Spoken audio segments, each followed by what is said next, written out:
Warning. The Federal Communications Commission has determined the following content to be emotionally harmful. Funny things that you think's funny aren't funny. Give me cocks all the time. I want cocks all over me. The Alan Cox Show kicks ass, man. Welcome. Show me what you got. You're not going to see a lot of cocks on TV. Alan Cox from the Alan Cox Show. I don't know what it's about you, but I can't even stand your voice. I think you're the biggest asshole alive. It's going to be a great show. Let's kick it. I'll say kick it, and you'll just kick it with a tasty groove, okay? 1, 2, 3, kick it. Kick it. Come on. God damn it. Put you one time, kick it. What the? Alan Cox. Here we go. He'll ad-lib. He'll be fine. It's the Alan Cox Show on 100.7 WMMS.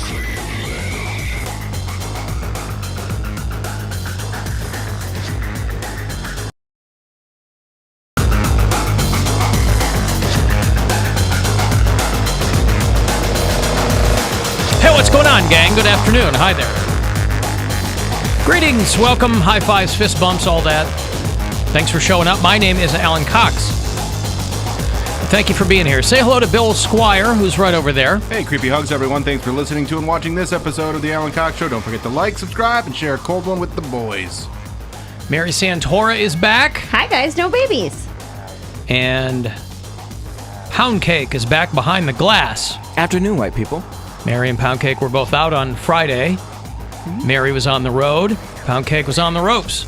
Yeah. Well, I thought I was. I'm good. Yeah. But I wanted to be sure. I don't like to get anybody else sick because I think about my fellow man people. Since when?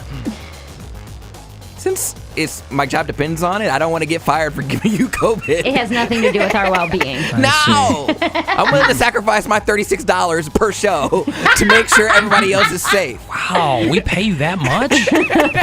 Man. I was like, you know what? I have to make a couple of calls after the show. Like, you know, I was answering my own phones on Friday, and I was doing it for free. I really need that $36, but you know, $36. I don't want to get anybody else sick. So you know what? My lights might get cut off, but you know what? It's a risk that I'm willing to take. Well, I appreciate that.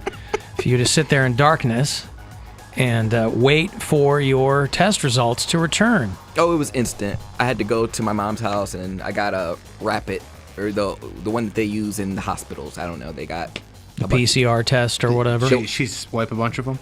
No, I have another.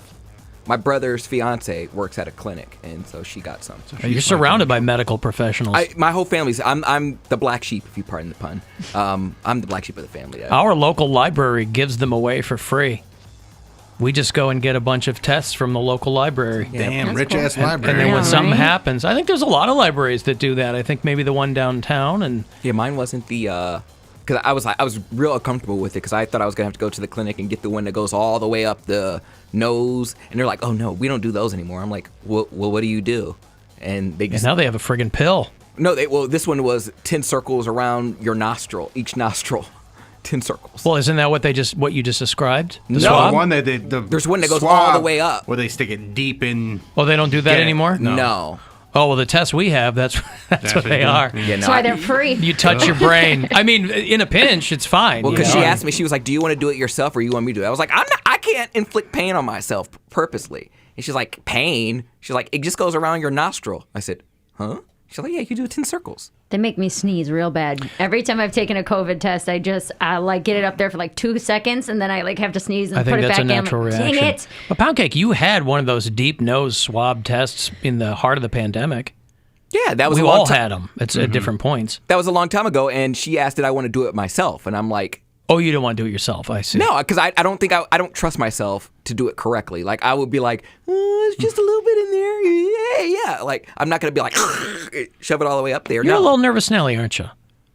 In every aspect of life. You're a little nervous Nelly. It's an uncomfortable feeling. I don't like it. Well, no, I didn't like it either, but I wouldn't, freak out doing it. I've done it. I would prefer somebody else to do it. Interesting. Especially a medical professional. Right. You don't trust yourself to do it. No, because I get feel an like accurate reading. I would take it easy on myself. I'm like, all right, I got a nose hair on there. That should be good, right? You can tell. Right. He would take it easy on himself in every other aspect of his life. He's got a young man over at the house. Boy, I've been through enough. I've been through enough. Why should I be touching my brain with a long Q-tip? Well, I had to threaten my roommate because he's the one that got it. And I came home on Friday, and I'm knocking on the door. I'm like, hey, rent's due. Do you want to pay this today? And he's like, wait, hold on, don't open the door. I'm like, what? What's going on? And he's like, he opens the door with the mask on. I'm like, get away from me! I'm going to Mexico in a week. I was like, what are you doing? And that was the first thing I thought. Is I was like, man, this is going to jam up his Mexico plans. Yeah. I said there would be a Day of the Dead again if you make me miss my Mexico trip. Like, you'd kill people if you were able to. If you had to him. miss your. There would be a Dia de los Muertos if it's your own hand. Yeah. So you can't put a swab up your nose too far, but you could kill a bunch of people if. No, I didn't say a bunch. I just said him. But, him. I'm staying, I see. I'm staying at my mother's house, and I was like, boy, something. How's that going? Swell. Swell. Just swell. Yeah. She's like, oh, since I got you home, she's like, so I need you to run up to Walmart, get me a Walmart chicken. She was like, and then she just gave me a whole list of stuff. I'm like, hold up. She's like, she told me just pretend like I'm at what I do at home. I'm like, well, I can't do what I do when I'm normally at home because I'm not at home. I'm here. Squeaky time. Well, I could do squeaky time. I got a lock on my door. But still, she's like, you could sleep in your cousin's room. Like, because my cousin was staying with us or with my mom for a time. I'm like, this is uncomfortable. You just got pictures all over the house. Like, it's a canopy bed. I'm like, this is weird. It doesn't make you feel like a princess? I was just going to say that, yeah. A 4-poster. All right. But yeah, I'm bad, guys. I'm swell. I'm fine. Mm-hmm. You fighting with your mom? Are you doing do you go back, do you get to do all the things that you did when you were a young man? Took advantage of sleeping during the day? You get in all kinds of trouble? I've really just been playing it cool. I stay in my room. I don't try to get in her way. She doesn't get in mine. Well, she gets in mine when I come out. That's why I stay in my room. So. All right, well, there you go. Hey, did you guys hear this? I don't know that it got a lot of traction, but I did want to mention at the top of the show because I think it might be interesting to a couple of people. It turns out, and this is completely irrespective of Poundcake's situation, it turns out that the Cleveland Browns football team won their match yesterday. Yeah. Victory Monday, baby!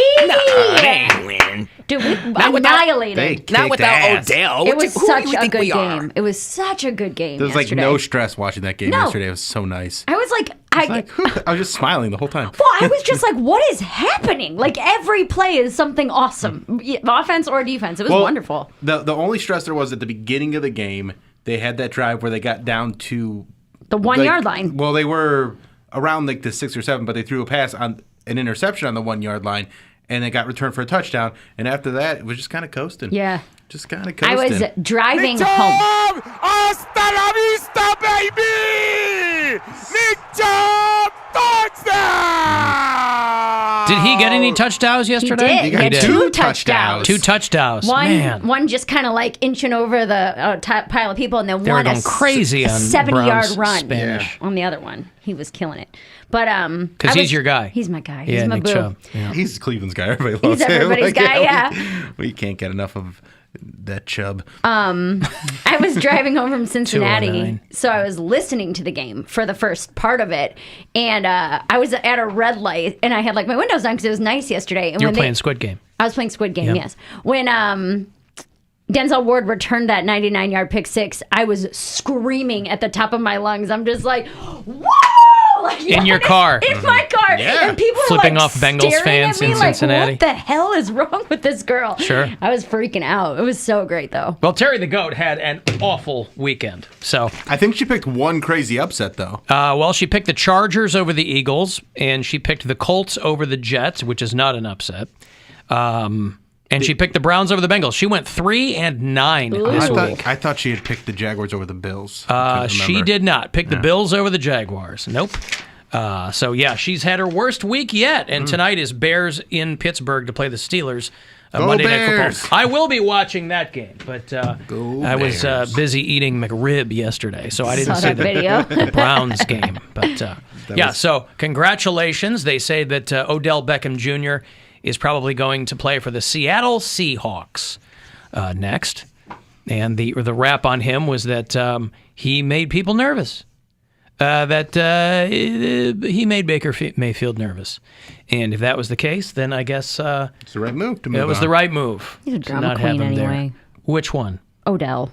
He's a drama queen? Yeah. How so? He's pissy when I'm wide open. Well, you're not where you're supposed to be. You ran your own route, so why would he see you? Like things like that, where you would just cry about not getting enough reception. Those two things can coexist, right? He was technically wide open. He just wasn't where he was supposed to be. He did that all the time, where he would run his own play, and then he'd be wide open, and everyone would be like, "Oh, why didn't you throw him?" It's because he's not where he's supposed to be. He's doing whatever the hell he wants.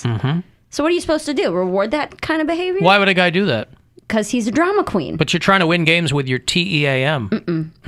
There is no I in team. He's an There I is guy. an Odell. Okay. There isn't win, baby. There's also no I in Odell Beckham. So, There is an I in Junior. I guess so.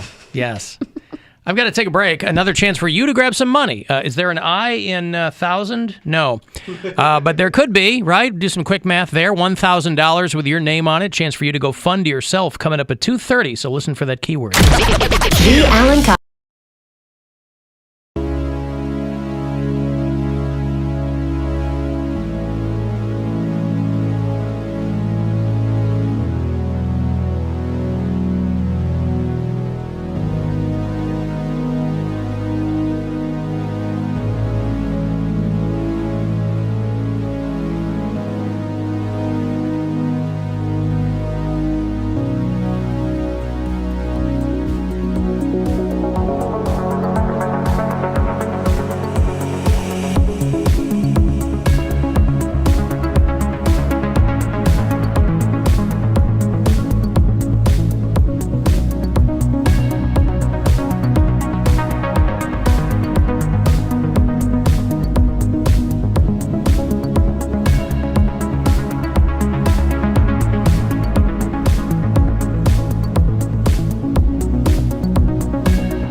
416-578-1007 if you want to join us live. 800-348-1007. Got some Cavs tickets for you later on. How about them Cavs? Yeah. The Knicks are looking good this year, but not good enough for the Cleveland Cavaliers. 126-109 was the win last night in New York. They had a great win Friday, too, where they came back and won in like the last few seconds of the game. Darius Garland hit 2 free throws that put him ahead for the first time in the entire game, and they won. That was in Toronto. Yeah. Yeah. And then they beat the crap out of the Knicks, and Knicks fans are all like, Ricky Rubio had to hit 8 threes for you guys to beat us. Yeah, and he did hit 8 threes, and he scored 37 points, which is not what Ricky Rubio does, but your team sucks so bad that he could score 37 points. I keep thinking Ricky Rubio is a rapper. Who am I thinking of? I'm thinking of Rufio. P.D. Pablo or Roddy Rich or somebody like that. I don't know. No, Roddy Rich is the little kid in the cartoons, got all the money, right? I don't know. that's Richie That's Rich. Richie Rich, yeah. Blank check, Roddy maybe. Rich. Yeah. He's in a cartoon? So anyway, Cavs off tonight, off tomorrow night, and then they are back home for 3 or 4 games. They're going to play the Wizards of Washington on Wednesday night. We gave away a bunch of tickets for that game last week. This week, I'll hook you up for when the Nets are in town.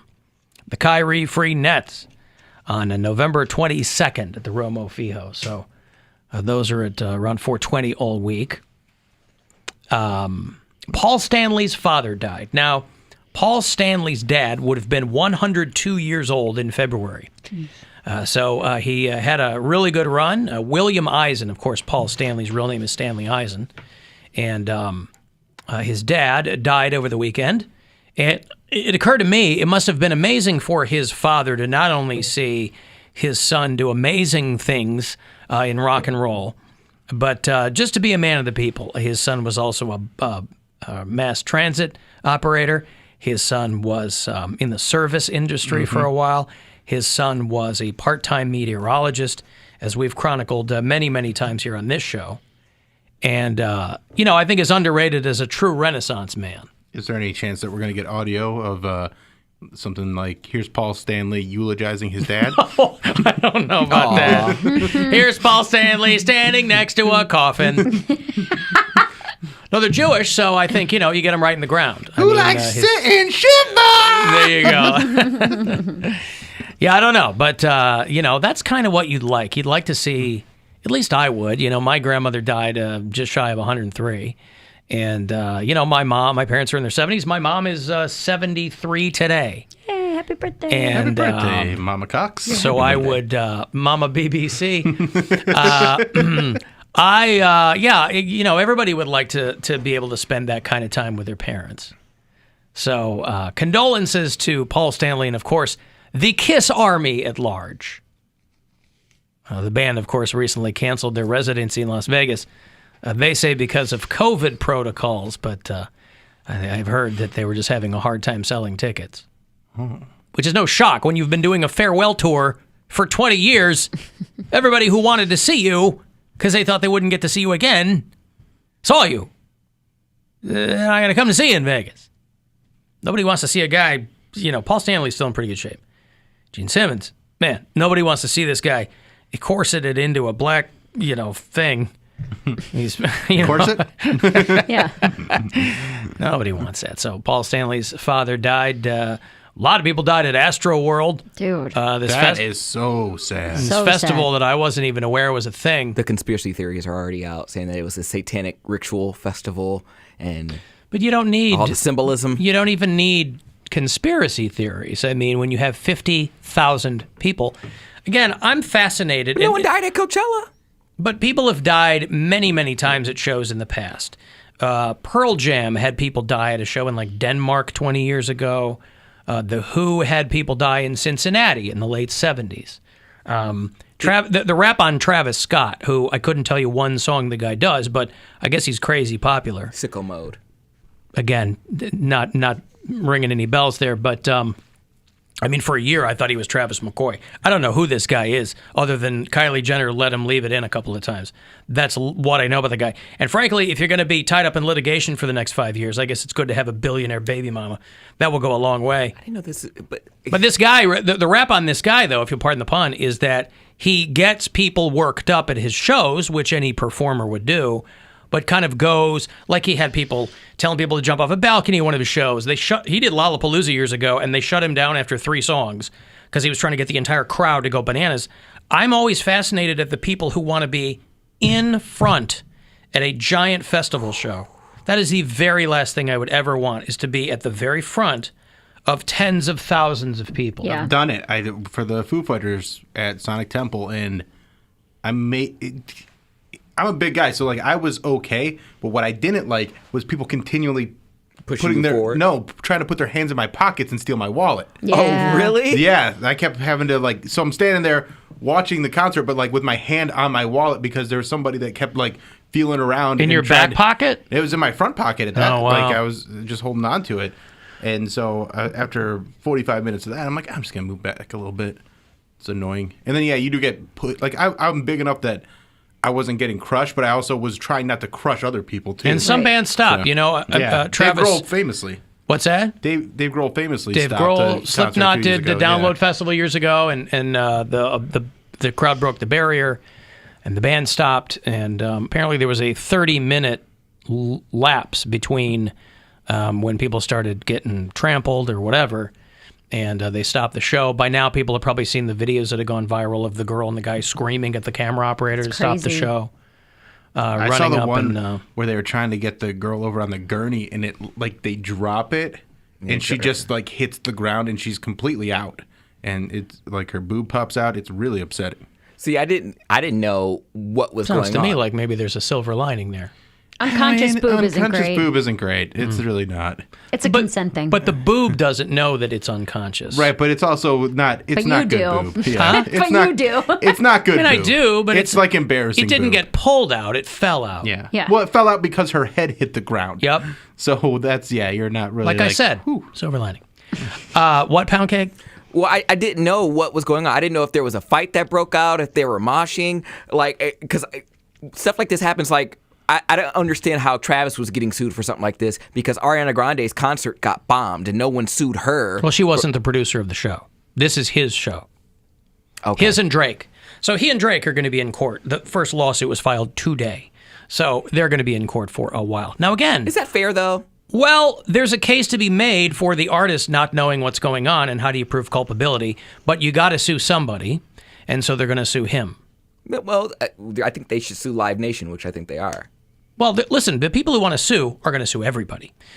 True. But if the company that puts it on goes, hey, look, we had cops there, we had security. I mean, it's not like this is their first go-round. He's been doing this show for 4 or 5 years. So they know how to put these shows together. Anybody who's going to put on a massive festival, any promoter, knows how to do it. If you have something like this, you're going to get sued. I just didn't know, I thought Astroworld was this own festival. There's so many different festivals out, like Lollapalooza and Bonnaroo. I'd never heard of this one. I didn't know this was his festival. I didn't know celebrities had their own. Where festival. was it? Austin. I thought it was in Austin. Houston, Texas. Texas, yeah.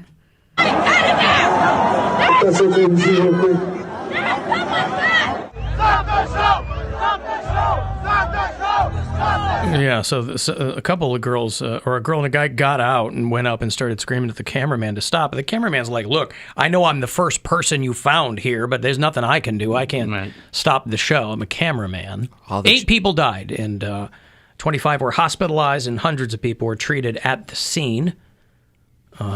Just from people being too aggressive at it, they were being trampled. Yeah. So people, I guess they said, from what I've read on Instagram and stuff, the girl who got a hold of the camera guy posted this big long thing on her page, and she was saying that basically because Travis Scott, it's his festival, so when he went on, no one else was playing. Mm-hmm. So everyone tried to rush over to get to his stage before it started. So when you have 50,000 people all moving to the same place at once, they weren't paying attention to people who fell down and then they got trampled on top of, and people who were already slowly walking were getting pushed around, and she said it was like sinkholes of people that people would just stand on top of and not realize that they were standing on human beings. And this is why I don't like festivals. This is what screams anxiety. It only takes one person come in there, and this, I'm not even talking about the trampoline, but one person with a gun just mowing people down. Like, you're all in one spot. You are a target. Yeah. Like, I hate stuff like that. Well, there was that country festival in Vegas where the guy was in the Mandalay Bay window shooting at that country festival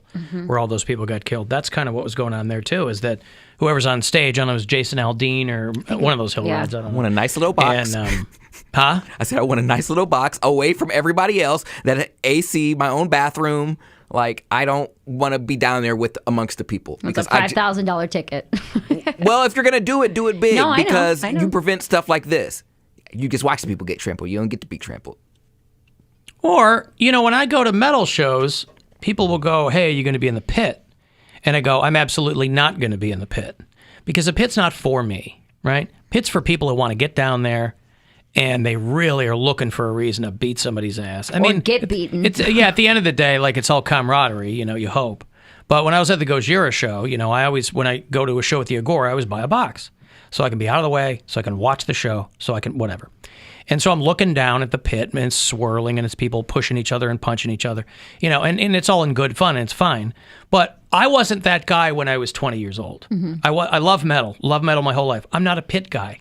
Never was, because I'm like, it's not. There are people who love that. That's for them. That's what they should be doing. Now, that's very different. An indoor venue is very different than if you have tens of thousands of people. But I got to tell you, this Astroworld thing, I only started paying attention to it when Poundcake sent the group chat, that thing about how some radio station, this company, posted like, hey, he's excited. What was the timeline on that? They posted after people had died? It was after, that was like last night, and I think this is like a 2-day festival or something like that. Yeah. So I think you sent us that on Saturday. Yeah, well, I'm saying the event had already happened, and people had already been vacated out of the premises, and people had died.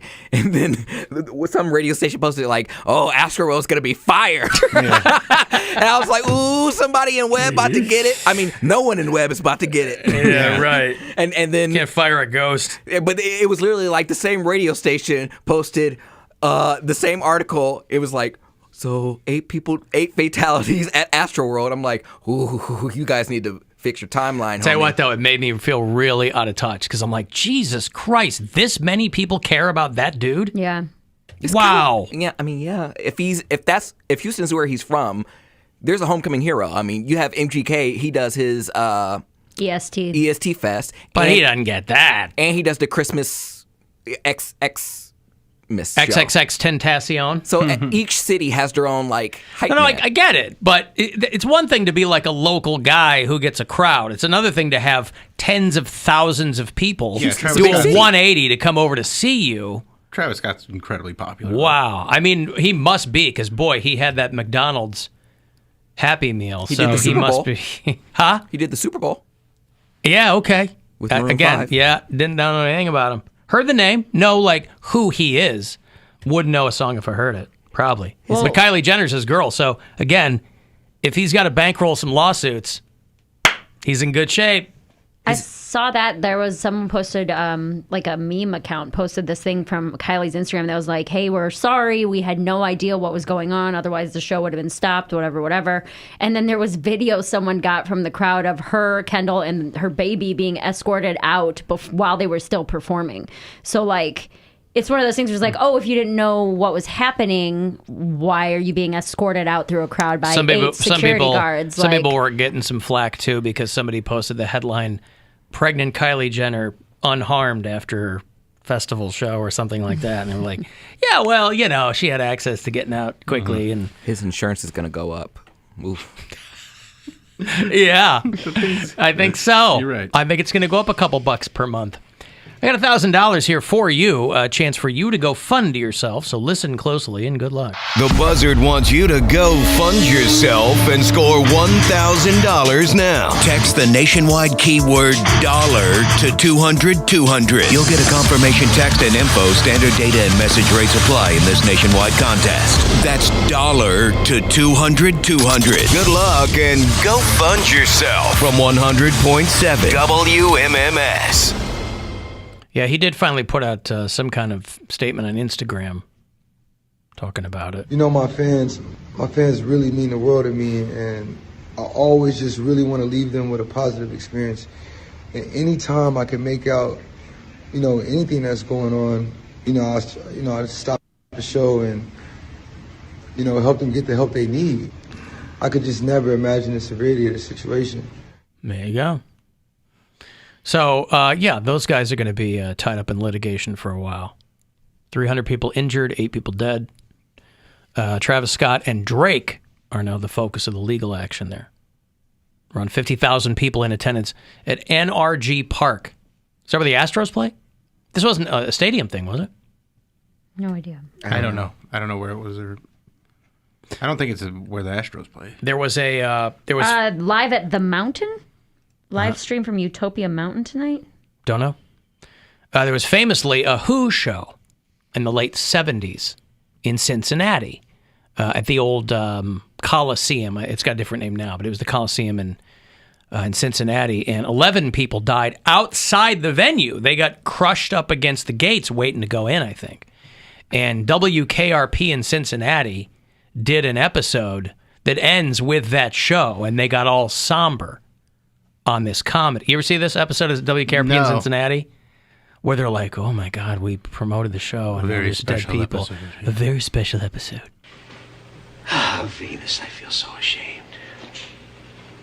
We publicized that concert, gave away tickets. I was there when it happened, enjoying myself. We all were. You know what really gets me? You can't do anything about it. It's too late to do anything. And then you keep asking yourself, why? Why something happens like this? I don't know, but we got to do something about it, see that it doesn't happen again. There are a lot of kids out there waiting to see concerts. Your kid. Oh, yeah, I've been thinking about that all day. Yeah, they turned it into like a PSA. You know, these days, if you made that show, they'd be like, yep, not our problem, whatever. People are going to be crazy. And I'm so ashamed. We gave away tickets. You'd be like, yeah, well, a lot of people gave away tickets. I'll tell you what. You want to stay safe, not get trampled, come see a Bill Squire show. There will never be any danger of you getting crushed or trampled underfoot. Pretty much any stand-up show. Throngs of people, or thongs of people for that matter. Most stand-up shows, you're not going to get trampled. That's seating. I think that's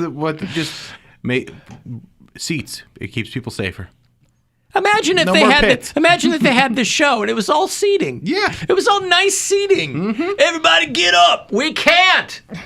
We've got seatbelts on like an airplane. Yeah, these seats, it's new safety protocol. The fasten seatbelt signs on. Come on, man, get up, get up.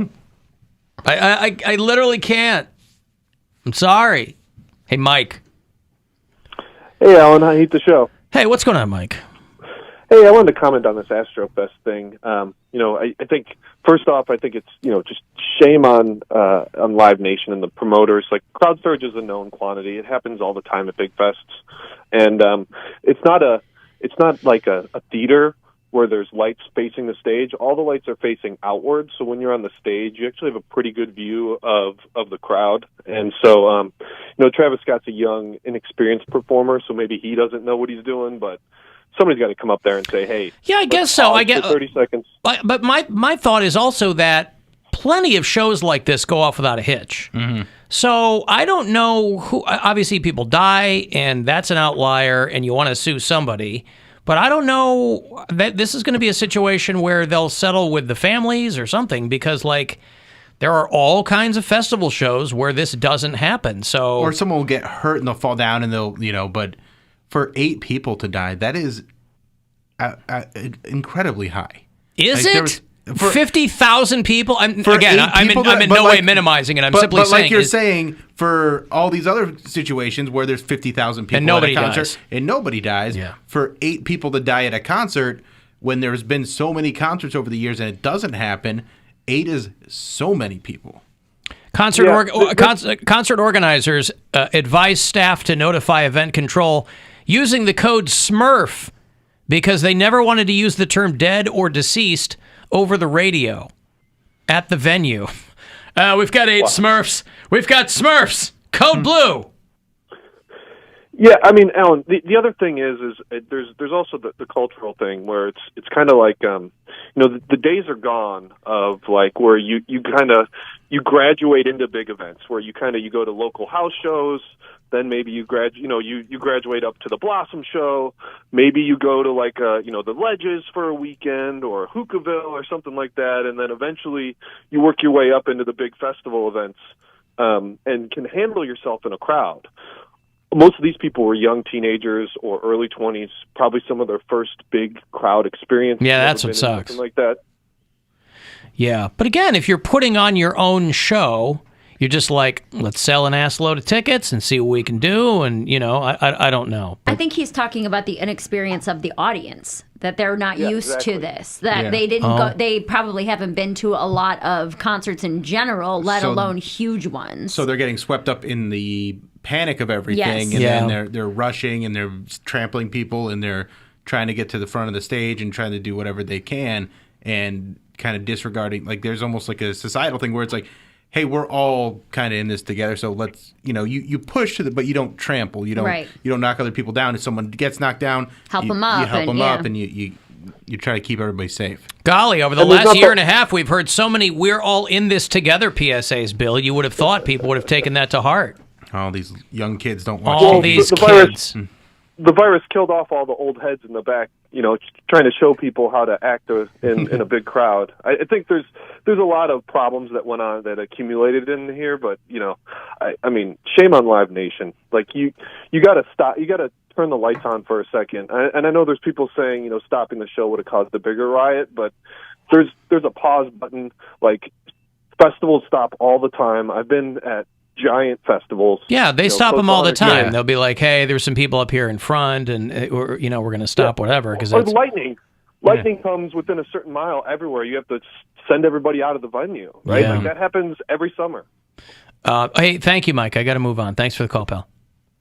What if Poundcake is at a festival and gets crushed by a runaway semi truck? Oh, that would be terrible. That would be terrible. It's fate. Fate. I don't want him to be a victim of coincidence. Okay, listen, I've got to take a break. If you want to get a text for anything, 35192 to get me there. AlanCoxShow.com if you want to watch live, and we'll be back. It's the Alan Cox Show on 100.7 WMMS. And everywhere you go on our...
by your enemies as evil, insane, manipulative. Who are you? Call the Alan Cox Show, 216-578-1007 or 1-800-348-1007.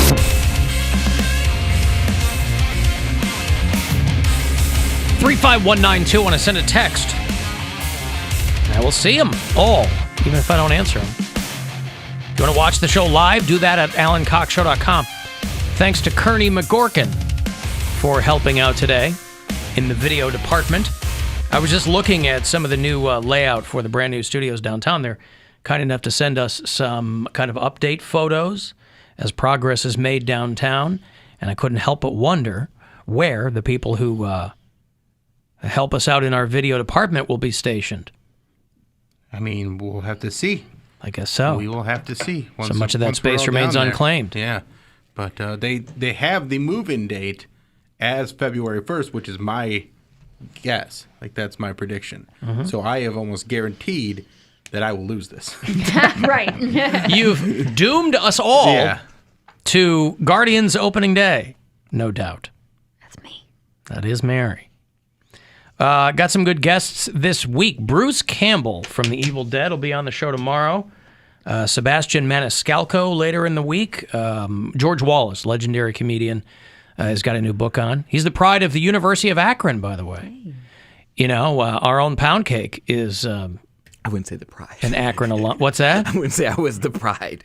No, George Wallace. No, I refer to George Wallace as the pride. I said our own Poundcake is a University of Akron alum, and the only other person that you ever mention is Yvette Nicole Brown. Yvette. I'm sorry? Yvette. Yvette? Yvette. Right, I thought that name was pronounced Yvette. I've been pronouncing it Yvette, and Well, I'm sure you have.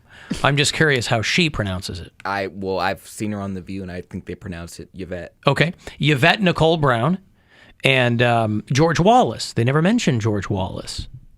I didn't know he was from Akron. He's not. Oh. But he went to the University of Akron. University of Akron. Yep. Okay. His family moved from Atlanta, and he got a job with Firestone Tire. And their tuition reimbursement program put him at the University of Akron. And then he moved to New York City to become a comedian. You know what George Wallace is. You do? Yeah. He's got a new book out with a weird name, and I don't have it in front of me. It's called Who's a What's It's or something. It's called something. Anyway, I was like talking to him, so we'll talk to him later in the week about that. I just texted you another confirmed guest. Oh, and Dolph Ziggler. Is he doing the Cleveland comedy? He's a comedian now? Yeah, Dolph Ziggler? He's been well, when he came on the show a few years ago, he had been doing See, I don't comedy. remember that. I remember The Miz being in here. I don't remember Dolph Ziggler. He was in Mick here. Foley is a comedian now? Yeah. The Miz is hot. But He's yeah, from Dolph Parma. Ziggler's been doing stand-up for years, and Okay. he'll be headlining one show for the Cleveland Comedy Festival. I assume you guys are both on that? Mm-hmm. Yeah. Wednesday. We're doing Wednesday, the Best of Cleveland with this guy Mike something. I don't know him. Never heard of him. Plock? Mike Plock, yeah. Oh, Mike Polk Jr. Oh, is that who it is? Yeah. You really want to impress me, throw Mike Polk Sr. up there. Yeah, it's- If you want someone more controversial than Chappelle. There you go. That'll be Wednesday at the Odeon. It's like the Best of Cleveland show. Us two, Mike Polk, and then I'm not John sure. Armstrong, I Yes. believe, and Tanea Timmons, I think. Yeah. It's going to be fun. Super excited. Tanea Timmons hosted for me when I headlined Hilarities on Thursday. So thank you to everyone who came out to that. It was wild. We had an pretty incredible night. It was pretty awesome. Do you think the Benadryl put you in a weird zone where you're just like, yeah? Or were It you might robo have, to be tripping? honest. Because you had no sleep. Yeah, because I flew home from Yeah. Wisconsin that day, and So I it was was all adrenaline. 100%. Because Yeah. as soon as I got off stage, I crashed. I was shaky. Right. I was hungry. I was texted tired. you as soon as my show was over. I'm like, how was it? And then you didn't text me till the next day when you were on your way to. You're like, I was sleeping for 14 hours. I did. I passed out. It was so much fun. We had 250, almost 300 people come out on Thursday night. So thank you to everybody. It was awesome. There was a lot of. It got weird in the middle. I asked. Dead stuff? No, the dead stuff killed. Mm-hmm. I got it. Old Travis Scott over here. I asked the crowd. I said, did anybody take the pandemic to better themselves? And I'm setting up a bit, obviously. And some girl shouted out, she goes, "I lost my leg." And I was like, what? So we went into that, and she had like gotten hit by a car, and it cost her leg, and now she has like this weird rainbow thing. But and, that's like, not pandemic related. Well, that's why what made me laugh is I started laughing as I'm not laughing at you, but I just think this is a funny response to, did anybody better themselves? Right. Was it a crappy leg? Like, what happened? I didn't have to spend as much on shoes. Wait, and also, it happened during the pandemic, but not pandemic right. as a result of the pandemic. My question is, did she get hit by a car and then the insurance was so much that, like, her medical bills were so much that it literally cost a leg? Oh, maybe. They're like, listen, you can pay $900,000. Like, this isn't an arm and a leg, but we're going to need one or the other. Knee down. Just knee down. Imagine getting hit and lose your leg when getting hit by a car during a time where there are exponentially fewer cars on the road. Right.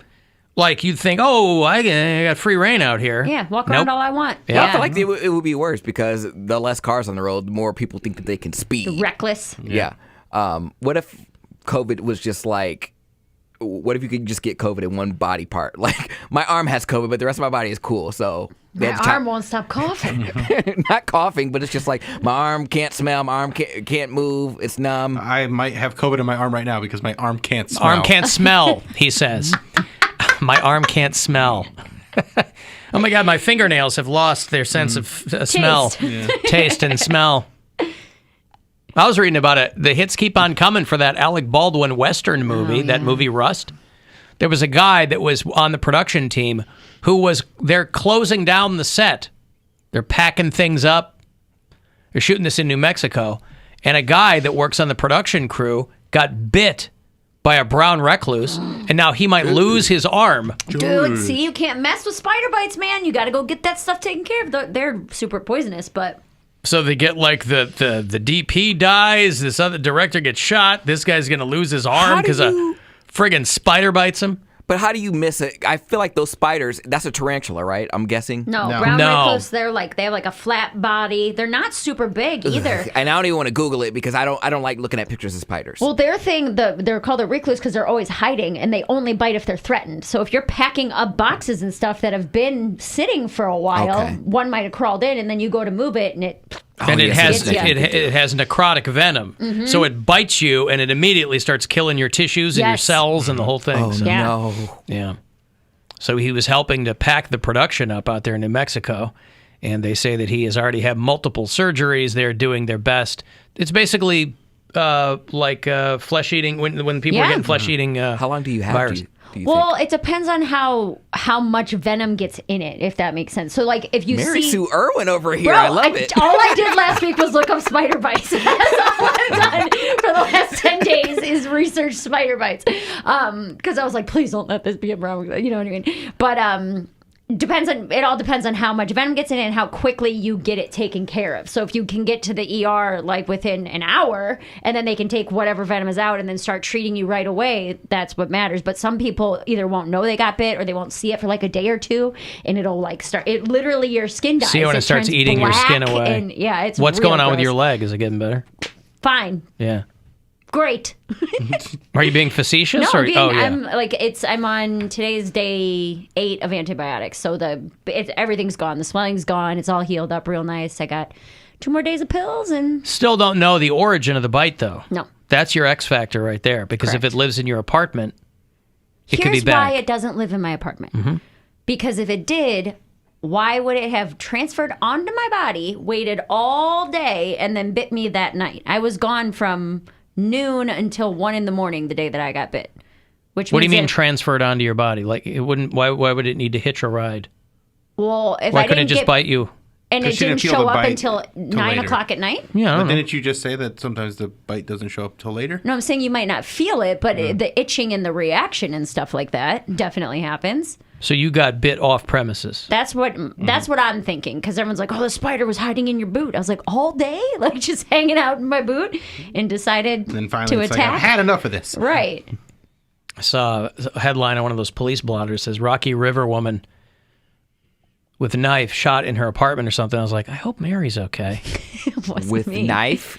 Something like that. Yeah, like the cops shot her. She charged him with a knife or something, and in her apartment in Rocky. I didn't. I only That's saw the ballsy. headline, but I was like, oh, I hope that wasn't Mary. No, I don't have any reason I didn't hear to- any. I didn't get any texts that would have led me to believe. Hey, not She gonna be was- in tomorrow. Got shot. Oh my God, what happened? Charge the police with a knife. You know. Silly me. Daylight saving time makes fools of us all. I thought it'd be okay because I was in my house.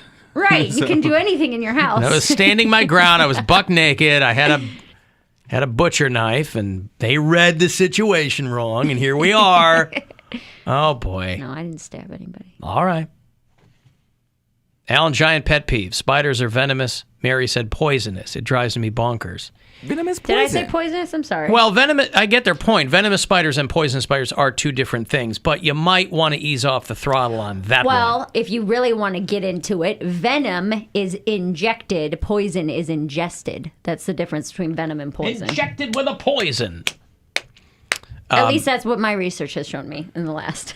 I don't know if I It sounds like you've been doing a lot. Mary is now our foremost arachnid spider enthusiast / expert here. This is what anxiety gets you when you are terrified that you're going to lose a limb. Right, you learn so much about everything everything. you have to learn. Like, I don't know what I would be more.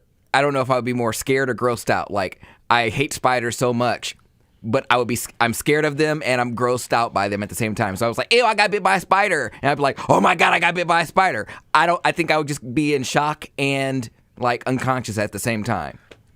Well, and the beauty of the weather and the climate and everything changing, and is that there are species that are not indigenous to a certain area that show up somewhere else. So, Tarantulas? like brown recluse. Again, I've had a tarantula on my face. They are not the tarantulas in movies. They're very slow moving. They're not the deadly spiders that people think that they are. They just They just look are scary. gross They look looking, gross yeah. because I they're don't like big my and spiders scaly. to have a and- thud. Like if I push it off of Well, something. yeah, they're fortunately, I don't think you're going to find a tarantula in West Park. You might find a brown recluse, though. That's Those things are not necessarily just found in one area anymore. Wood spiders are scary enough. That's enough. I don't need that.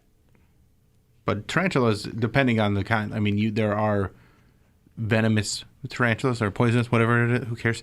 Medically significant yes. venom? Yes, but then, like, I think there's plenty that are not. Isn't that just and they're a part- pretty harmless. Isn't that just a part of life in Los Angeles? Like if you have a house, they're going to have to spray for tarantulas because they get in the house. Like they're like regular spiders. Not out when there. I lived there, but a buddy of mine lives in Glendale, and he's always having his backyard spray. He's like, we can't have the dog go back there. We can't walk back there, not knowing what's up. They're always having it sprayed for brown recluse What's the spiders. point of having a yard then?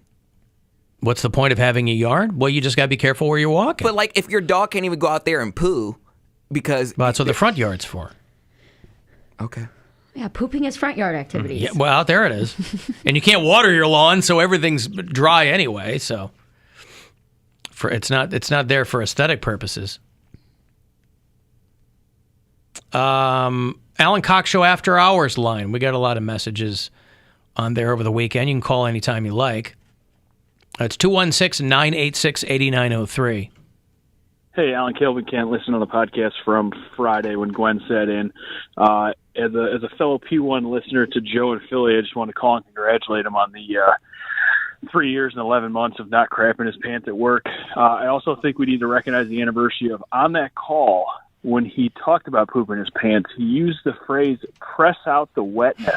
I think in relation to the office chair, and I think that we all just got to relive that because that is a glorious way to describe what happened in those pants and that chair. Love you, bye. Boy, we have people with good memories in this audience. That's really Holy Christ. I would never remember press out the wetness from Joe and Philly when he crapped his pants. Because he calls on Friday, goes, hey. He had a weird way of expressing it because Gwen was sitting in and he goes, I've been waiting to tell you that this is the 3rd anniversary of me crapping my pants it's been at over work. 3 years. He knew exactly how many days like years, days, like he had it all figured out. But he wanted to tell Gwen because she was on when he told the story originally. Right. Press out the wetness. So gross. That's Oh, such man. a gross way to say it. Wow. Gold star for Caleb. I do not remember that at all. But listen, you've got to give it up to somebody who's going to keep track, who marks, and I guess it would be a momentous occasion if you're a grown person and you find yourself releasing into your own clothes at work. through no fault of your own, something hit you weird. I can't believe that McRib's not coming back. I actually didn't have that much of it. I had 3 bites. I only took a couple bites. The strangest, not even underwhelming, gross, right? Well, the strangest thing about the McRib is it doesn't taste like anything. So it wasn't like, oh, this is gross, or the barbecue sauce tastes weird. I'm like, how can there be this many? Because people were texting me. There was a guy, somebody texted me at the top of the show. They're like, I was just behind a guy who ordered a McRib combo at McDonald's and blah, blah, blah. And I shot some video over the weekend. A buddy of mine had never had a Big Mac. So we said, well, tell you what, I'll get a McRib, you get a Big Mac, and we'll test these things. And his reaction to the Big Mac was about as, non-thrilling as mine to the McRib. Yeah, you guys were very underwhelmed. Well, it's just like, I wasn't expecting it to blow my skirt up. Yeah. And I wasn't expecting it to be like the worst thing I'd ever had. I was most amazed that it doesn't taste like anything. What did you want it to taste like? Well, it's got a lot of things on there that have very specific flavors. It has some kind of compressed pork, and then it's got barbecue sauce, which is a pretty specific flavor, and it has a couple of slivers of onion, which can usually punch through, and it has pickles, right? And it's obviously all these. So you didn't taste barbecue sauce and pickles? It didn't taste like anything. It just tasted Do you like. have COVID? Does he have COVID? No, because I can taste. I taste things all. My flavor, my taste buds are just fine. My little grimaces are doing just fine. in my mouth. Maybe you got fast food COVID. I got It's a maybe. new variant. Did you rub it on your arm? Could your arm taste it? You know what? I didn't rub it on my arm to see if my arm could taste it, but no, it was just very, very strange, and there was no way I was going to eat that whole thing. I was like, wow, this is what they're making a big deal about? What was when the McRib is back? That's like the crux of the marketing in the fall or whenever it comes back is, oh my God, it's back. People were waiting for the, oh my God. And I was like, all right. What? Who is your friend and why? My friend Andy does a YouTube channel called Andy's Oreo Reviews. He's cute. He's a funny dude. And so I go, well, tell you what, we were at a Halloween party a couple of weeks ago and having a couple of beers. And I don't even know how we got on the subject. And he goes, well, I've never had a Big Mac. And I go, I've never had a McRib. I go, we should, But is there any reason he had to actively? I feel like you have to actively avoid a McRib. I can understand, but I feel like you have to actively avoid a Big Mac. I forget what he said. He said when he was a kid, he had a severe reaction to something that was in some kind of sandwich, and he's like, and most of that stuff was on a Big Mac, so I never had a Big Mac. He goes, I would stick to McNuggets. Anytime McDonald's was the treat, I would just get McNuggets. It's like a kid food, right? Yeah. A little kid. Probably aren't a lot of kids chowing on Big Macs. I love Big Macs. I like a Big Mac, but I feel like I'll have one like once a decade. I feel like my kids have probably, at least two of my kids, I don't think have ever had a Big Mac. Here because is they what are more nuggety type people. Here's where I think you might have gone wrong too. There's a lot of variance in the video. It's on the Alan Cox Show Facebook page, right? It's all over. Yeah, It's on AlanCoxShow.com. Okay. Yeah. You guys, it looked like you had ordered the food, brought it back to your house, and then did this whole video and then tasted it. I feel like with fast food, it's like you gotta eat it right when you get it. Well, like if you it's had, not if you gonna, had this, a 30-minute elapsed time, that's going to be a cold product. Well, no. Gwen ordered them on the app, went and got them, brought them back. It's not that far from our house. We were there, so we set them down, opened them up, and started talking, did the video as we were eating them. Okay. That thing was not going to taste any better if I had gotten it 5 minutes prior. Guaranteed, no, not it was 5 not minutes. going to. I'm saying if it it's was like Taco like Bell. Taco Bell, you got to eat within like 30 seconds or it dissolves. Yeah, that's it what I still mean. tastes Like- great. Taco Bell tastes great no matter when you get it. This stuff, I take your point, but it's not like French fries, right? French fries, if they sit too long, they start to congeal. These were sandwiches. Mm-hmm. And if you've ever seen them put them under plexiglass, they never change. But they so I'm don't like, well, this it doesn't taste as good if it's not warm. this would not have tasted any better had it been warm. And it wasn't cold. Yeah. By the time we got them, they were not cold. It was still a warm sandwich. Okay. I don't know. Trust me, it would not have gone in my mouth had it been cold. Yeah. I would have been like, nope. I'm just such an advocate for a Big Mac. They're like my favorite. You're an advocate. That's a lead. Advocate. Advocate. Not just like I like these, but Yeah, like she's I love 'em. a Big Mac advocate. If I could eat a Big Mac every day, I Do you would. go to schools and be like, children, I know you like McNuggets, but it's time to grow up and have adult flavors in Yeah. your mouth. Have you ever heard of the Big Mac? It's Big Mac Mare. I come in, I tour your school, and I give a healthy presentation on how You know you can have a Big Mac every day. cannot. I'll have heart disease. But I'm saying, I eat them probably once a month. Huh. So it's safe to say that's your favorite thing on their menu. Yes. Big Mac. Far and away. Big Okay. Mac. Big Mac, fries, and a Coke. So anytime you get McDonald's, I get a Big it's Mac. a Big Mac. Mm-hmm. Okay. I prefer That's why I go there. a quarter pounder with cheese and then just get the special sauce on that. No. Oh, you switch it up. Yeah, I would rather You ask them for Mr. Special order over Yeah, here. well, it's a better burger. The quarter pounder with cheese is a better burger than the patties you get on a Big Mac are just they're so small and they're not juicy at all. They're like dry. Mm-hmm. My ex used to make me a Big Mac pizza, and it was like my favorite thing in the world. Where it's just like with all the ingredients put onto a pizza. Yeah. What did he use for the special sauce? Hot lettuce. It's basically, I think it was, no, the lettuce goes on at the end, dummy. It was, I think it's mayo, ketchup, relish. All on a pizza. Well, that's like the sauce instead of pizza sauce. So it's like you make like I don't know exactly what's in mac sauce, but it's essentially like mayo, ketchup, and relish all mixed together. It's Thousand Island dressing, yeah. yeah. So essentially Thousand Island, and then ground beef, and then cheese, pickles, and onions, and then they bake it like that, and then you put the lettuce on at the end, and it's so good.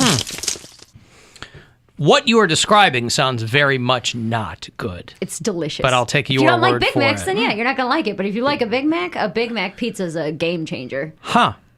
What is the game it's changing? Food. The food. Your toilet game. Also that. I have Yeah. a toilet story. I know we got. Oh, I got a break. Oh, That's what we call a tease in the business. All right, another chance for you to grab $1,000 is straight ahead of you as well. I have a keyword at 3:30 for you to go fund yourself. You want to text for anything, 35192, and we'll be back.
You're going to get Pink Floyd's early catalog. You're going to get a lot of fun side things that Nick Mason and his band do. You can go to akroncivic.com if you need any other details on the show. But you'll get the first pair of tickets here this week for this if you're a Floyd fan. Be caller 10 and grab these. Nick Mason's Saucer Full of Secrets. Go for it. Good luck. 216-578-1007 or 800-348-1007. Some things are never meant to be discussed in polite society. Welcome to Impolite Society. The Alan Cox Show. On 100.7 WMMS.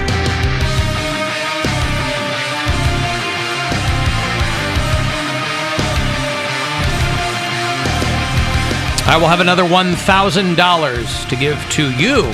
Yes, you. You can go fund yourself at 3:30, so about 6 or 7 minutes from now. Listen for that keyword, and you got a shot to grab some of that money. Hey, Rick. Hello, Mr. Cox. What's going on, Rick? How was the weekend? Oh, it was great. Good. We're getting this last little bit of halfway decent, nice weather. Sure, yeah, why not? Take advantage of it. That's right. Yeah. Like you were saying, Mr. Cox, I agree with you. That Mac rib, I don't like it. No. Okay. Okay, because I had bought 3. This has been a couple of years. 3? 3. Because I like ribs. Okay. Oh, this was the first time you bought one, and you thought, I'll buy 3 because it's probably great. Right. Yeah. And I never had ribs with pickles on it. And I bought 3. I threw away one and gave them to my grandson. You know, our grandsons, how they eat anything. Mm-hmm. And I agree with you. I don't like no type of compressed meat. I tell my daughter, don't buy me that. I want the bone season of meat. Listen, Rick, the only kind of compressed meat I like is when I invite her over. Am I right? Hey, there it is! See, I knew you were going to go there. I really did. Man, I'll tell you what, I know it makes sense because he's talked about it before, but I love thinking of Grandpa Rick. I love thinking of Grandpa Rick. Oh, God, I'd love to be a fly in the wall. Well, I am a grandpa. Yeah, you just said you were. You said you have a grandson. Yeah. Yeah. But I agree with you. Hey, Bill. Brown's looking good. Brown's looking good. Cavs looking good. I'm all about this. It's nice. Hey, Miss May. Hi. How you doing? I'm good. How are you? I'm doing fine now and spoke to you. I'm a pleasure. You're sweet, Rick. Uh-huh. Okay, and I think that I be having a lot to say, but it's okay. Man, my mind can't carry the load that I think. It's all right. You're going to see your grandkid, and everything will be back to square one, right? I don't know, man. I have to have thought. Oh, yeah. Mm-hmm. Oh, and another reason I like the bone in my meat, because anything where you got meat and it don't have the bone, it can't be hard. That is true. I'm out. All right, thank you, Rick. I'm not sure what was going on there, but he's... Rick. That's a bold move. First time you get something, you grab 3 of them. R-I-C-K Rick. 'Cause you're like, why not? R-I-C-K Rick. Rick. So I just called it just running some, just getting in there. Hey, Alex. Hey, what's up? How are you? Good, Alan. Hey, I was listening to you guys talk about the tarantulas, and this is quick. I'm just going to tell you, tarantulas are venomous, plants are poisonous. Venom is a cocktail of different, not poison, but it's a cocktail of different toxins. Mm-hmm. Like a cosmic gumbo and, almost. That's the difference. Okay. Not a big deal. Yeah. Anyway, that and the other thing, McRib, the reason why it has no flavor is because they steam the meat. And then when they put the barbecue sauce on it, it basically just runs off. So it's got, like, no flavor at all. And, I don't care. I mean, there was sauce on it. I mean, there was sauce on the bread, and there was sauce on the thing, and it was... I even said in the video, I'm like, maybe I got them on an off day. Maybe you have to allow for that because there's no way that these would be as popular as they are if they all tasted like what I got. So I'm a chef, and any meat that sits in like a steamer or is like sitting in water, whenever you put any kind of sauce on it, it just runs off. It just leaves it tasting very bland. Yeah. Well, yeah. You as a chef, Alex, you're gonna have a whole separate vibe on that kind of stuff. Oh yeah. So absolutely flavorless. Other thing, I'm down at Ninja City in Gordon Square, and we're open for lunch on Monday. Oh, good for you. He's pretty slick. Pretty slick. I don't. What is it? Ninja what? Ninja City. What is Ninja City? I think it's sushi and something like that. Oh. Okay. And you get to call yourself a chef still? I mean, I think there's other things there. Oh, are there? I think it's like stir fry, maybe stuff like that. Okay. I don't know anything Yeah. about it. I mean, when I think of chef, I worked fine dining, so when I think of chef, that's what I think about. Yeah. Not all cooks are chefs. Right. All cooks want to call themselves chefs. Mhm. You're not. It's a Right. specific designation. Get a coat and a hat. Speaking of coat, goddamn Nanook of the North over here. I'm like frying. I got to take my hoodie off Dude, because I'm it's hot in freezing. here. No. What? It is 70 degrees. 70 It is degrees 70 in here. degrees outside. It It is, is. not, and don't even What is say, our it our doesn't matter. thermometer? It died years ago. Nobody Oh, replaced really? the battery, so Well, we don't know give it to me and what I'll it replace is. the battery. Here, do it because. But it's what one of is those this thing? circle batteries. That doesn't mean anything. I'm not even going to tell you what that's set at because whatever the thermostat is set at is not the temperature of the room. But I bought myself. But this. you got some buffalo check. When I went to Amish country, they had a little thing, and if you're watching the live stream, it's a It's a wearable shawl. blanket. It's a wearable Yeah, that's It's a a what? Snuggie. a wearable blanket is what they called it. Check out this hood. It looks like It's a just an Amish Snuggie. yeah. Oh, that hood is not helping at all. I don't look amazing in this. That hood would look very much in place out in Amish country. So I'm very happy with this. I saw it and I looked at my sister. She goes, "That's the most mayor thing I've ever seen in my entire life." If that were red, So I you would look bought like it. you were traipsing through the forest I to go might be. visit Grandma. Traipsing through. Yeah. And the Bill Squire naked blanket has served its purpose, but this thing is so warm and so lovely. So this is going to be my Okay. new studio blanket. Yeah, it looks like a lamb shawl or Dude, something. it's so. You want to feel how soft it is? I believe you. It's so soft. Oh, rub it on my It's face. making me hot just looking at it. No, I'm very It's getting you comfortable now. hot. It was freezing. Man. So, All yeah. right. Let me give you some money here. It's $1,000 as promised. A chance for you to go fund yourself. I think we got a couple of weeks left on this, so take advantage of each one of these keywords you hear. Good luck. The Buzzard wants you to go fund yourself and score $1,000 now. Text the nationwide keyword GRAND to 200-200. You'll get a confirmation text and info. Standard data and message rates apply in this nationwide contest. That's GRAND to 200-200. Good luck and go fund yourself from 100.7 WMMS.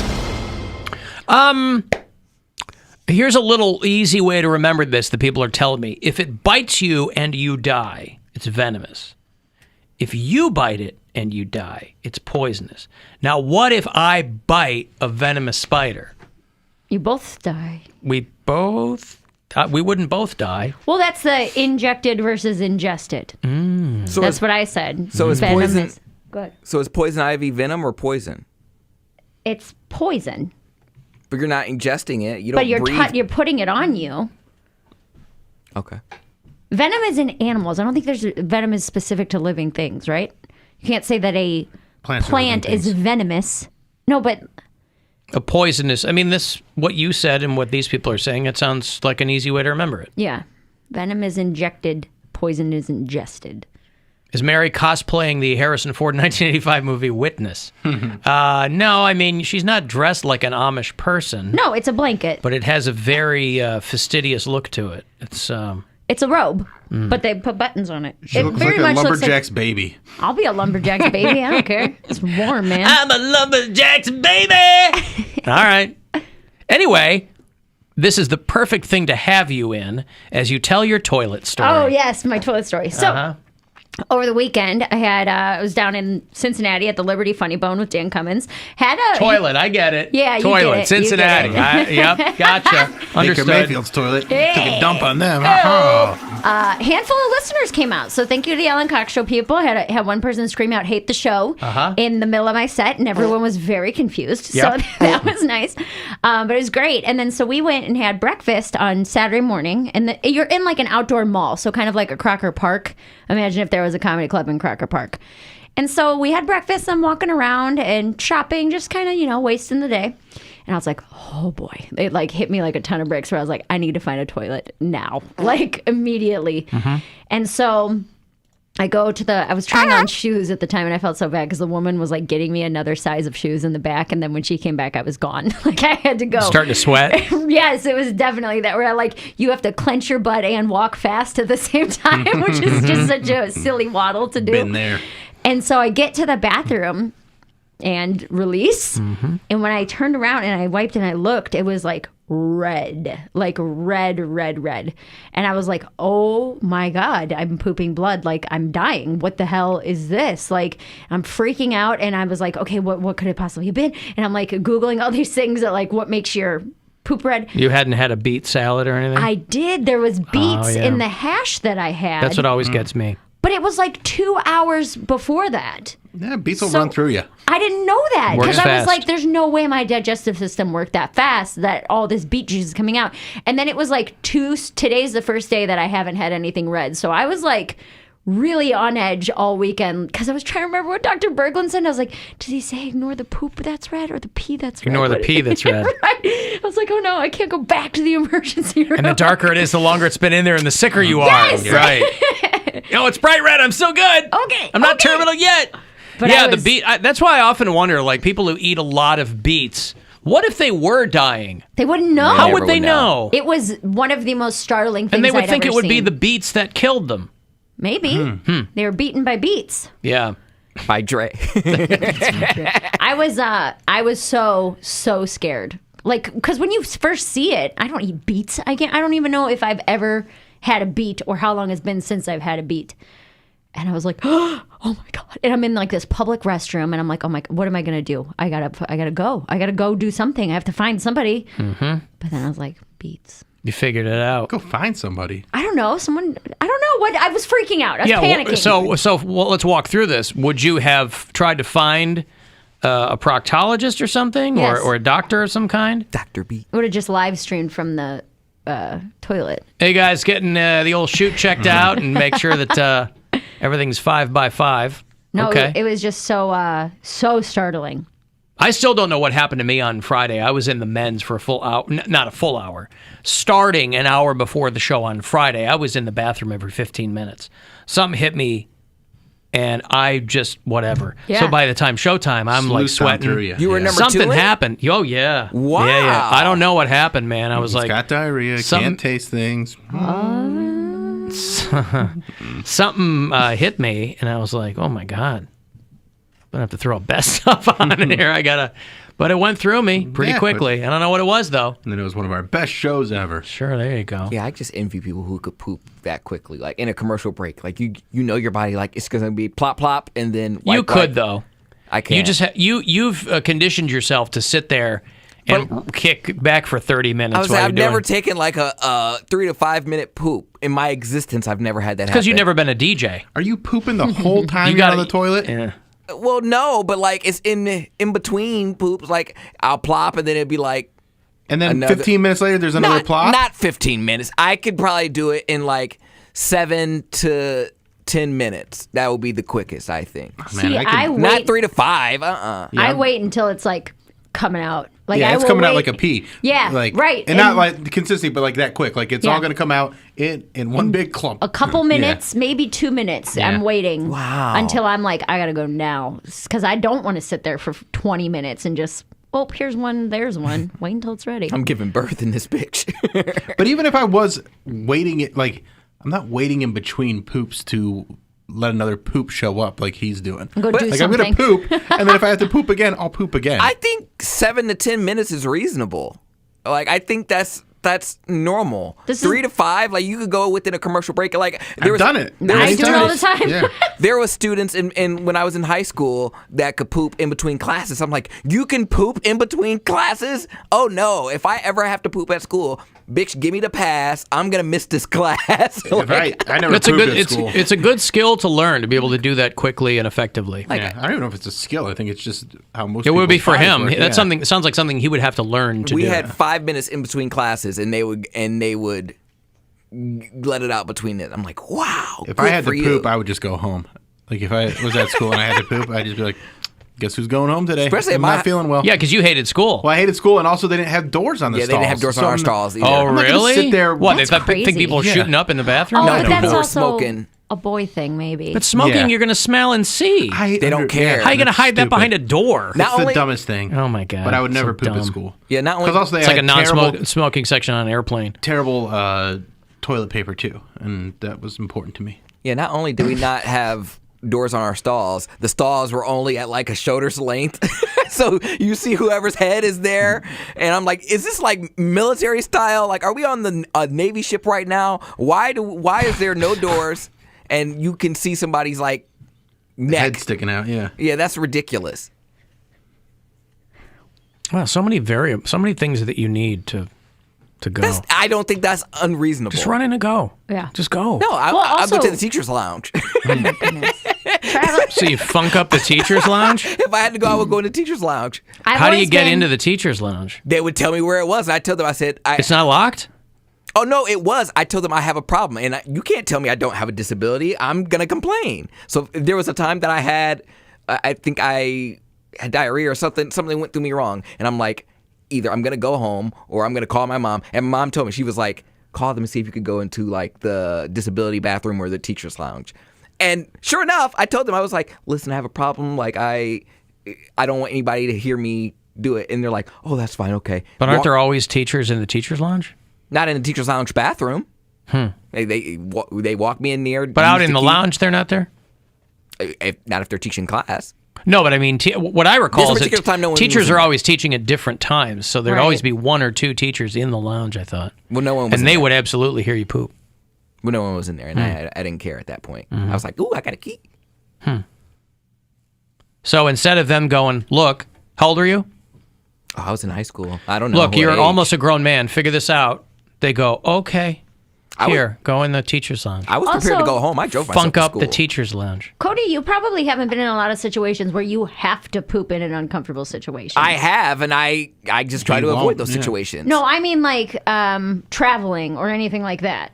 What do you do when you're on, well, I guess you're not really on the road, but like if you're flying somewhere, you have to poop, or do you hold it until you get to your hotel? Well, that's different. I would say those are different scenarios because no one knows me on the road. Here, people will see my shoes. People will know who I am. At my other They're job, going to know you on the road once you start breaking bad in the bathroom. airplane, Yeah, yeah. I would feel differently if I was like in a different state. I'm like, listen, I don't care what they think about me. No one knows who I am. I can lie about my name. Here, I can't do that. So that's it. I will say that is different if I had to. But I'm not above buying like a hotel for like, couple minutes or just get a hotel room just to poop. Not a nice one, like a cheap one. Like they have like you can go into motels. the lobby of any hotel room and use their bathroom. Yeah, then I would do that. And they're always clean too. Also, Highly what do you recommend. This is something that you need to explore because you're projecting how other people are going to judge you. Nobody's going to care If you're pooping if in you're a bathroom. pooping at work. That's where you're supposed to poop. Also, I've never heard of a high school that didn't have doors on the stalls. I have never heard of that either. Wow. We never. You didn't go to a my white high school and my high middle school. school didn't have that.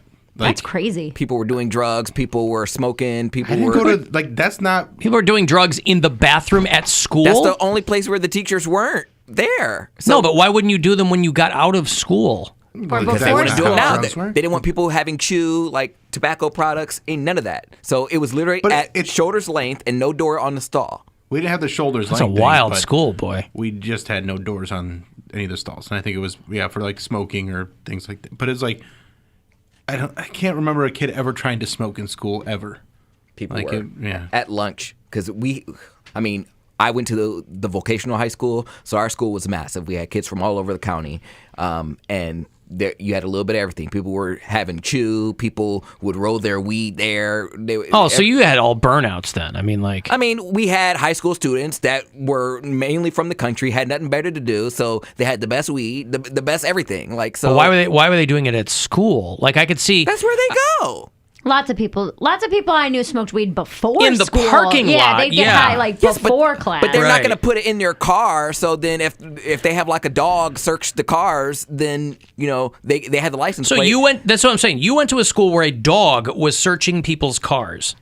I don't think that's that uncommon. It's uncommon. They did that all the time at our school. I So you don't know went to what school you're with talking about, burnouts too? Am I No, I mean oblivious? it's just that like is a high school. Bro. it was a high school Wow. thing, and it was just like that's something they would do. Public high school Regularly. They did that all the do that. time. And They said the safest place to have their weed was on you because they're not going to search you.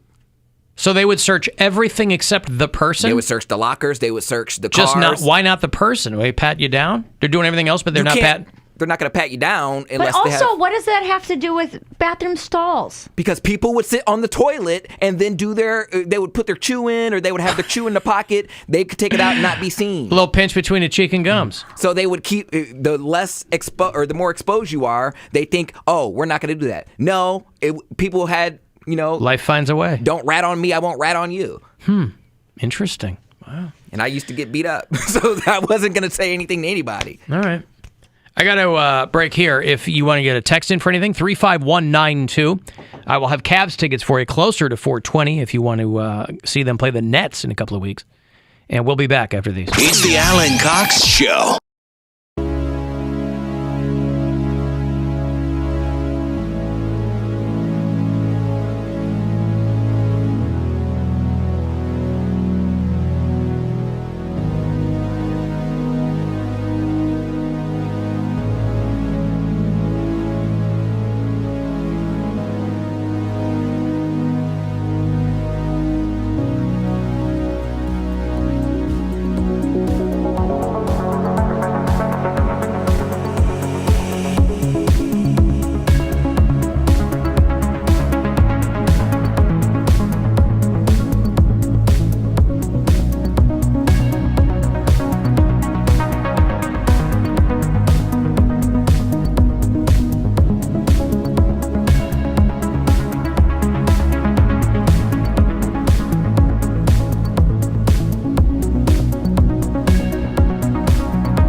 We're glad you're here.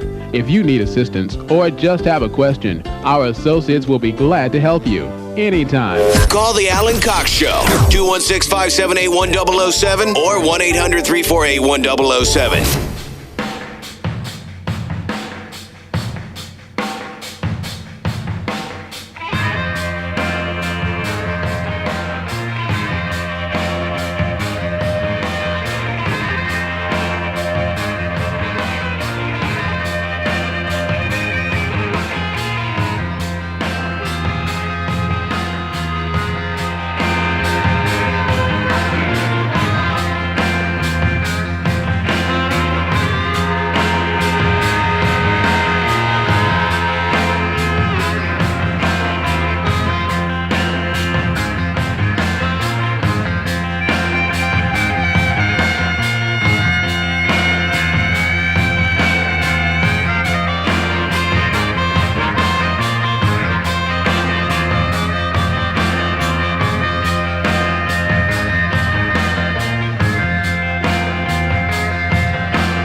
Everybody's telling me that you and I are completely oblivious to what goes on in high schools because we had doors on our bathroom stalls, I guess. And I'm wondering if that's a men's room thing. I don't think you can take the stall doors off a women's room. We had doors on our stalls. You can take the doors off anything. I mean, there's girls trying to smoke. Girls gotta pee. I don't think it dated. Vagina's out. I didn't think the girls had it. I think it was just in the men's room. Yeah. Like boys' rooms.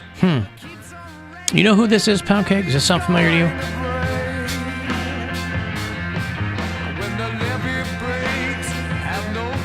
Leonard Skinner. No. Does the name Robert Plant mean anything to you? That's the singer. I've never heard that in my life. Never heard Robert Plant? No. The song's called When the Levee Breaks. It's been, that John Bonham drum beat has been sampled a billion times, and band's called Led Zeppelin. Somebody texted, Alan, you being a music nerd, it's important to point out that today is the 50th anniversary of Led Zeppelin 4. And so it is. It came out on November the 8th, 1971, which would have been, it's my mom's 23rd birthday, I guess. My mom's birthday is today. I was born the previous June of that year. It's so crazy to think like this was music that was around 50 years ago, but you go back 50 years ago and look at the music 50 years, you know, before this song, and it's like, and here's the number one song in the country. You Are My Sunshine. Right. Yeah, music took quantum leaps, didn't it, in the 60s and 70s? Yeah. Led Zeppelin 4, technically untitled, it is still one of the best-selling albums of all time. It always shows up. Because Led Zeppelin had a not a rough patch, but Led Zeppelin 3 came out the year before, and it had been so anticipated after the 1-2 punch of Led Zeppelin's 1 and 2. When 3 came out, people didn't know what the hell to do with it. They had Immigrant Song, but then after that, it was all over the place. So a lot of people, even if you're a Zeppelin fan, it might not be your favorite Zeppelin album. Led Zeppelin 4, which everybody just called 4 because it didn't have a title, and it was the... it always shows up on best albums of all time lists, and it's great front to back. It's Black Dog and Rock and Roll and Stairway to Heaven, which, you know, Stairway to Heaven. 4 Sticks and this one. 50 years ago today, Led Zeppelin 4 comes out. 37 million copies worldwide. And this was a cover song. This was the one song they didn't write. This is an old blues song. Because British rock bands back then were basically stealing a lot of their stuff from American blues artists. I don't like how they ripped off Stillwater. What was that from Almost Famous? Stillwater. I find that guy and I get him off. That's my job. Mm-hmm. It's like, all right, Jason Lee, calm down. Well, I always think of, because Billy Crudup is in that, and he's in the morning show. Yeah. He's the executive over there on the morning show on Apple TV. I love Billy Crudup. I think he's an underrated, he's Dr. Manhattan. He's a guy Watchmen movie. Where you absolutely don't know what his personality is because every movie he's in, he's a completely different character. Yes. Well, in real life, his personality is a little problematic because he had an affair when his girlfriend was pregnant, I think. He who hasn't? In real life. Who hasn't done that? He had knocked up Mary Stuart not Mary Stuart Masterson. Mary Steenburgen? No, he had knocked up Mary. Who was the one in Weeds? Oh, Mary Elizabeth Wins? No. Mary Tyler Moore? No, it was Mary. Elizabeth Mary Presley. Louise Parker. Mary Louise. He was having a baby with Mary Louise Parker, and he was doing a play with Claire Danes, and he had an affair with Claire Danes. I mean, and if you can have a chance to have an affair with Claire Danes, you're probably going to take it. I mean, put Claire Danes next to Mary Louise Parker. It's like when Tom Brady split with Bridget Moynihan. I'm like, I get that Giselle's foxy. Bridget Moynihan is foxy. Now, again, you don't know what people are like in real life. She might be a real pain in the ass. But, I mean, just from an outsider's perspective, you go, ooh, Bridget Moynihan, gorgeous. Giselle didn't do it for me. Yeah, I said it. I wonder if she would have married him knowing that he was going to be full on kissing their kids on the lips. Yeah, long kissing. Hey, get back here! That wasn't enough. Kissing. Daddy wants to kiss. So weird. So happy 50th birthday! You're never going to believe this. Many of these songs you can still hear on the 53-year-old WMMS FM, home of the Buzzard, Cleveland, Ohio. Are you familiar with a band named All Them Witches? Yes. Does this sound like them? I mean, Every I'm band sure- sounds like Led Zeppelin. Okay, I am not super familiar with Led Zeppelin, but my boyfriend recently, within the last year, got me into the band All Them Witches. And as soon as this song started, I was like, oh, this kind of sounds like them. And then I'm like, do most bands just kind of sound like Led Zeppelin at some point in their career, you know? Bands either came from the Zeppelin tradition or as far as hard rock bands go, they either came from like the bluesy kind of Zeppelin tradition or they came from the heavier bluesy Black Sabbath tradition. Okay. And All Them Witches is kind of like a stoner rock band. It's pretty bluesy, too, though. That's why I'm really Well, but I mean, into that it, you got to have some of that in stoner rock. But yeah, a lot of those bands sound like, you know, it's not a knock. It's just that Led Zeppelin's one of the most influential bands of all time. Right. There's no way around it.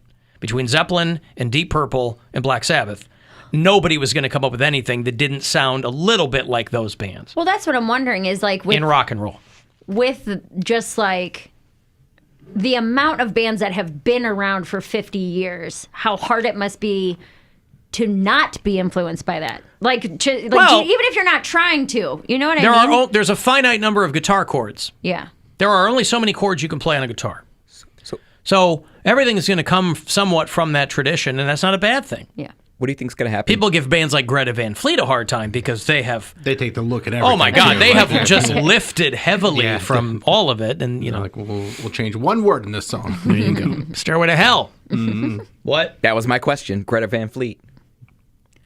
That's not a question. Well, you answered it for me. I said, what do you think I was thinking in my head about asking, what do you think bands like Greta Van Fleet are going to do when they're like... They'll be fine. They'll be fine. Okay. I think if you're talented and you're a musician and you can figure things out... And they're good looking, too. And they've also only been around for a few years. They can always evolve, too. Yeah. And develop more of their own stuff. Sure. The lead singer sounds just like them. Again, a lot of guys did. A lot of guys sound like... Robert Plant is you know, he's always at the top of the list of greatest frontmen of all time. I mean, there's no way you're going to be in a rock band and not have been influenced to some degree by Led Zeppelin. And Poundcake just heard of him for the first time today. On the 50th, I mean, think of the coincidence. For him to have heard of Led Zeppelin on the 50th anniversary of their most popular album. Not Led Zeppelin. He's heard of them. He just had never heard of Robert Plant. Oh, correct. You never heard of Robert Plant, who still records and tours. I got a letter from whom? Ryan. Alan, we were at the Kent Stage on Friday night. They were showing Hedwig and the Angry Inch. Great movie. And there was a DJ playing music before the show, and I got him to play Hot Nuts before the show started. Plenty of laughs with the crowd that was there. But some other people, he sent me a little piece of video. Right next to him, as he pans, is his wife bottle feeding their baby. Wow. Right? And he's like, yeah, I do this to embarrass my wife, and it doesn't make her all that happy. But so there was some. I'll take his word for it that some people were laughing, but other people in the video just looked confused, which is even better. Hot nuts. Anybody here wanna buy my nuts? Hot nuts. I've got nuts for sale. You tell me your nuts is mine. Yeah, that's great. Because when we get, when people play them on a jukebox in a bar, it's so loud that it's so buried in the rest of the crowd and bar noise, it's hard to tell. When you're waiting for a movie to start playing at the Kent stage, it's just the murmur. That's it, right? Yeah, blast it. It's just the murmur of the crowd. So I like it. Good bravo, job, Ryan. Thank you. Also, somebody wrote me about Poundcake-isms that they heard in real life. Also, let Poundcake know before he comes back from Mexico, he will have to get that brain swab test. Oh, I knew that. That's why I was surprised. You just want it done by you don't want to do it to yourself. No, I can't do it to myself. Right. You want a medical professional. And they do it at the resort. I mean, we could just tell them now there's not one. What? The brain. There's no brain. Oh, Poundcake. Come on. He's getting swabbed there at the airport. Negative. Ooh, it feels so good. That's him getting swabbed. And then he gets the COVID test. So he said, this person sends me a couple of clips. Heard some recent Poundcake-isms. First one was from 21 Jump Street with the fantastic Chris Parnell. You never won't know what you can't achieve before you don't achieve it. There you go. Because Poundcake says you don't know what you don't know until you know it. You don't know what you don't know until you know it. Right. Which we do break his balls over, but that's It's not so incorrect. real. That's a good one. It's not great. incorrect. Yeah. And then John Oliver was talking about that guy. They're making a big deal about this guy in New Jersey who's a truck driver. Oh, yeah. And he won an election. I saw this. Like, clip. that's a good thing because he doesn't know anything about anything, Ed, what's the first thing you're going to do when you get to the Capitol in Trenton? I really don't know. That's the key factor. I don't know what I don't know, so I will learn what I need to know. Come on, Ed. I don't know what I don't know. Don't know so what you I'll- don't know until you know it. Sure. Yeah. You probably didn't even know the Capitol was in Trenton. Yeah, maybe not. You're like, it's not Hoboken? Yeah. It's not Saddle River. Boy, they make a big deal of that guy. He only spent $100 on his campaign, which he debunked. He's like, I spent like $11,000 on the campaign. You're not going to get anywhere with $156. Ed Durr. Ed Durr. Durr. Yeah. We know a So, Durr. huh? We know a Durr. Yeah, Zachariah Durr. But he's smart. I don't know about this Ed Durr, but they Maybe love. Ed Durr's just playing dumb. That's his whole thing. It makes him folksy. I guess he tweeted, Muhammad was a pedophile. Islam is a false religion. So, yeah, I don't know how much he's playing dumb, but Muhammad doesn't exactly seem like a genius. Wouldn't that make God a pedophile too? Ask Ed Durr. I don't know these things. But they're all about how old Ed was Durr there Mary? in New Jersey. Huh? How old was Mary? I'll be 32 in 2 weeks. How old was what? The Virgin What? Mary. Oh, the Virgin Oh, Mary. not me. How old were you when you were still a virgin? 16. 16. Whore. And you were the Please. This guy. this guy over here. You know? You know why? You don't know what you don't know until you know it. Mm-hmm. And that includes carnal knowledge. 16 years old. See, that seems to me, because I consider myself a late bloomer, not a late bloomer. I was getting laid till I was 17. Yeah. And I was after everyone else. So I feel like 16 in Berea, you were like an old maid. No, I They're like I feel 11-year-olds going, what are you waiting so long for? I feel like most of my friends lost it in high school. Like freshman year was early, but by like junior year, most of my friends had lost their virginity, and then some of them were holding out. Until, I got like, mine. college, I got but- mine in high school by the skin of my teeth, boy. Yeah. Senior year. Yeah, I had my high school sweetheart, and I had already been together at that point for a couple years. So, yeah, we started dating when I was still in 8th grade, and he was in 9th grade. So, 8th grade cradle and 9th robber. grade. Yeah. Did he pressure you? Was he like? No, not at all. He was like, all right, we've been dating, since 8th grade. I just No. wanted to know. He was a gentleman. We started doing like the dry humping stuff, like OTP. the summer before, and we were like, we really like this, so let's see it's got to feel just as good, Oh right? my God. How could wet humping be any better than this? Right. See, the gays just pick a crevice and then they work from there. If you don't want to go all the way. Well, that's the same thing straight kids are doing. You're finding a crevice. I mean, maybe you get a little, maybe you get to second base or something. And I remember getting an OTPHJ. Yeah. Yeah, it was like, and like I finished, and like that, and it took moments. Like I was so excited. It was just, and then it was khaki pants weren't the right choice. See, we would milk was a bad choice. He would purposefully wear like basketball shorts, and I would wear like athletic shorts Easy access. too. Mm-hmm. Let's try home. Let's try home. Let's get real freaky all night till our denim jeans ignite. Let's try home. Let's try home. If try home it doesn't hurt, then you ain't try home right. Please just take it slow, I don't want to ruin a good thing. Plus I'm kinda nervous that my underwear might stink. Thanks for understanding, I hope you still turned on. And I need you to be quiet so you don't wake up my mom. Now I'll take you up to the point of no return, and my Johnson's gonna look like it has Indian burns. You're driving me crazy the way you grind on me. You set my crotch on fire, literally. So let's try home. Let's try home. Let's get real freaky all night till our denim jeans ignite. Let's try home. Let's try home. If try home it doesn't hurt, then you ain't try home right. It's much longer than I remember it It being. is long. Yeah. I'm more of a dry love guy. That's a good one, but I like the dry love. It's a little more modern. Yeah. It's so weird that I lost both of my virginities within weeks of each other. Explain. I said this before, that gays have 2 virginities that they could lose. Yeah. And Well, you still got a third one because you got a girl. True, but I'm saying if you're in the gay world, you got 2. Mm-hmm. And you got front and back. Yeah. And I lost my front one first. Like, I lost my top virginity, and then I lost my bottom virginity, like, a couple weeks later. And I was like, wow, it's really that easy. Because my brother told me, once you lose Why not at once?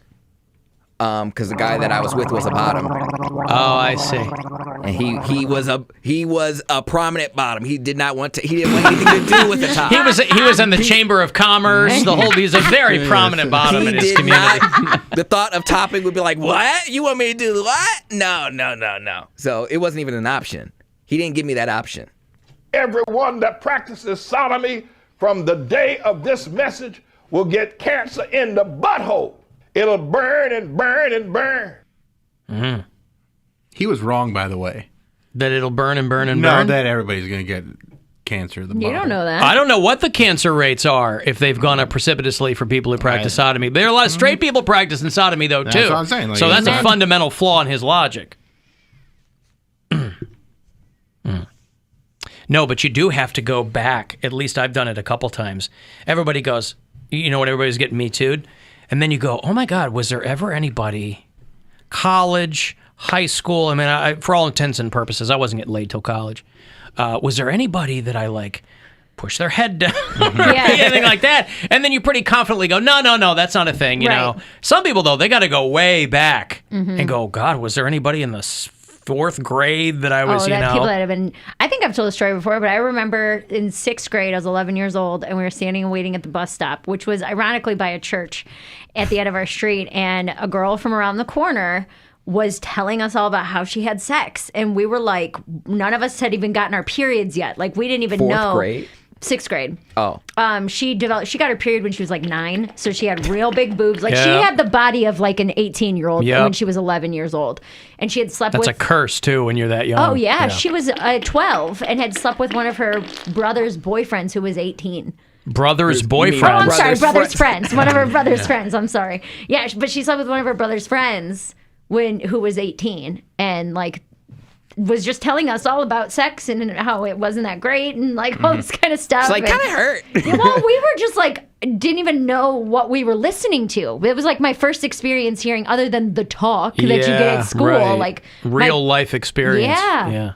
It was pretty crazy. Gone from the theoretical to the practical. Yeah, at 12. But imagine being that dude, and you're like, oh. He's like, I guess, I don't even know. He can't say he didn't know because it's his friend's little sister, you know?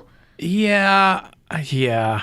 Maybe he wasn't 18, but he was definitely in high school. I don't want to say this guy's, I think in that situation there were dudes lying to themselves because the girl looked a lot older, even though they she's knew. 15 and I'm 17. Like the same way these guys lie to themselves. They're like, that's not a dude. She's got a wig. 18 and 12. Jesus Christ. But none of us could really even participate in the conversation. We didn't know what was happening. We just kind of sat there all doe-eyed and listened. In shock and awe. Right. Well, it's like, oh, cool. Okay. And I was super Was she doing it religious. braggy or just like, oh, guess what happened to me? I don't remember it being braggy. Yeah. She also smoked cigarettes when she was like 12. So she was that's what did it. So she was a hussy. She was like the bad girl. She was you know? a hussy. And I remember being like, because I was still really religious at that point. I was like, you're going to go to hell, dude. You're having premarital sex and you're slapping sounds. How'd you reconcile that in high school? Like when you were Oh, with your boyfriend? I thought we were sure going to hell. Okay, There was no. you're just like, what yeah. are you gonna do? Well, no, Totally worth it. We did it once, and then we didn't do it again for months because I felt so guilty. You're I like, was if we space them out, there's less likelihood that I'll go to hell. Yeah, pretty much. It's that rapid succession that really punches your ticket for Hades. No, I was just really. And after the first time we had sex, my period was late. My period was always late, but it just so happened to be late again. And then we're like, we're pregnant. This is the worst thing ever. God's punishing us. Did you use a condom the first time? I don't think so. I don't remember. It was a long time ago. I feel like for your first time, you prepare. Like you're probably like, did. I have the condoms. Like I have the lube in case you need it. It's on his Like, bathroom floor. We like romantic. We like shut the door. It was the only room in the house where nobody else was in it. Well, we like he's shut the door and started the shower, and so Yeah. it sounded like somebody was in the shower. Yeah. Were his parents home? Yeah. Oh. Yeah. Okay. Man, he had to hurt fart bad. all the way through it to make it sound realistic and the whole thing. It's like Jeff Daniels in Dumb and Dumber. No. Are you guys doing anything in there? No, we're just no. He had some bad. Had a bad chimichanga. I'm just helping him through it. Just it'll be fine. He'll be okay, honey. All right, I got a break. I will have those tickets for to see the Cavs play the Brooklyn Nets. Coming up on November the 22nd. It's a Monday night, but if you want to get a Cavs game in, they're killing it right now. I'll have some tickets for you after the break, and then another chance for you to grab $1,000 and go fund yourself coming up at 4:30. It's the Alan Cox Show.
to crumble the morals of America is this rotten, filthy, dirty, lewd, lascivious junk. On 100.7 WMMS.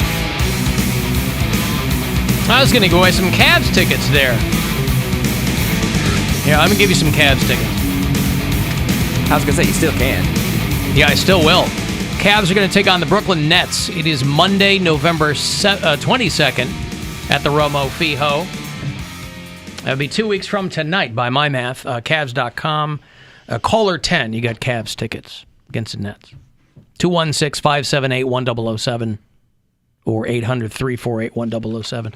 By the way, if you go to WMMS.com, let's say you're a Cleveland Charge fan.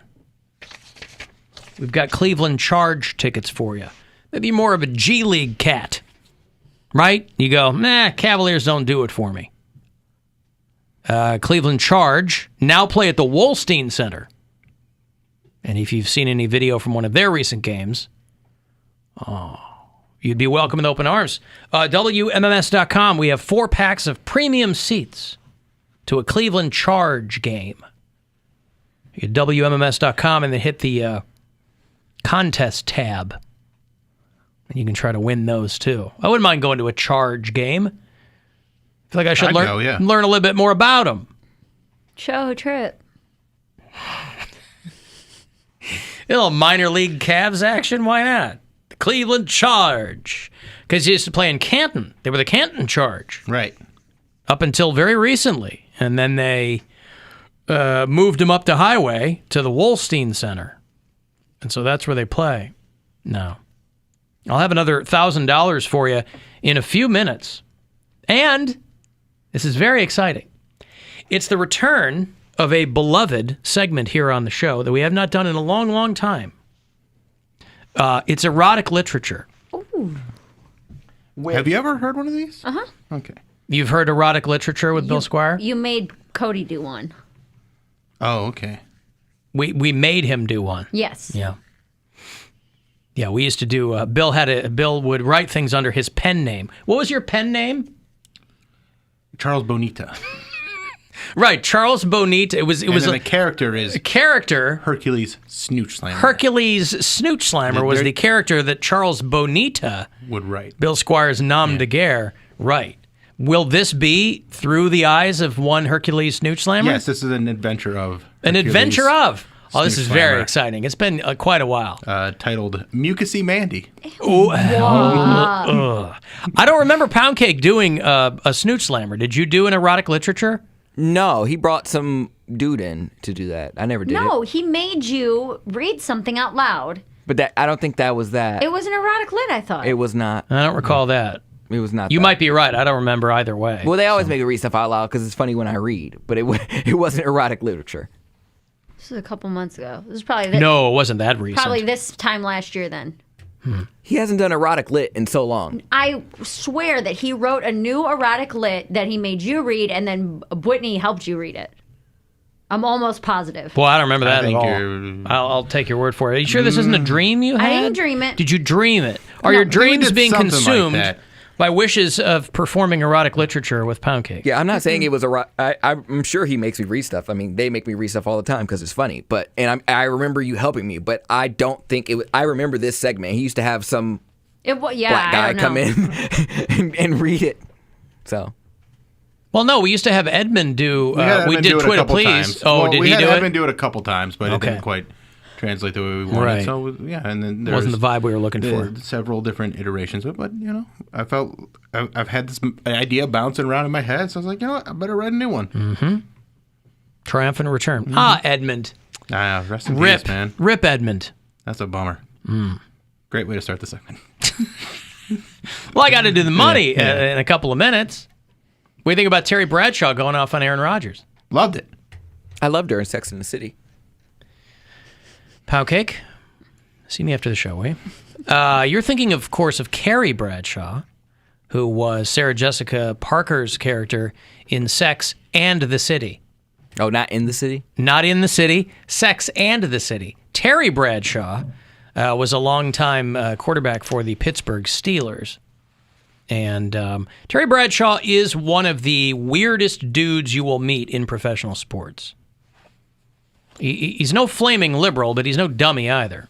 He plays up that whole Louisiana bumpkin thing. But anybody with half a brain knows he's right about Aaron Rodgers. And he said he was disappointed.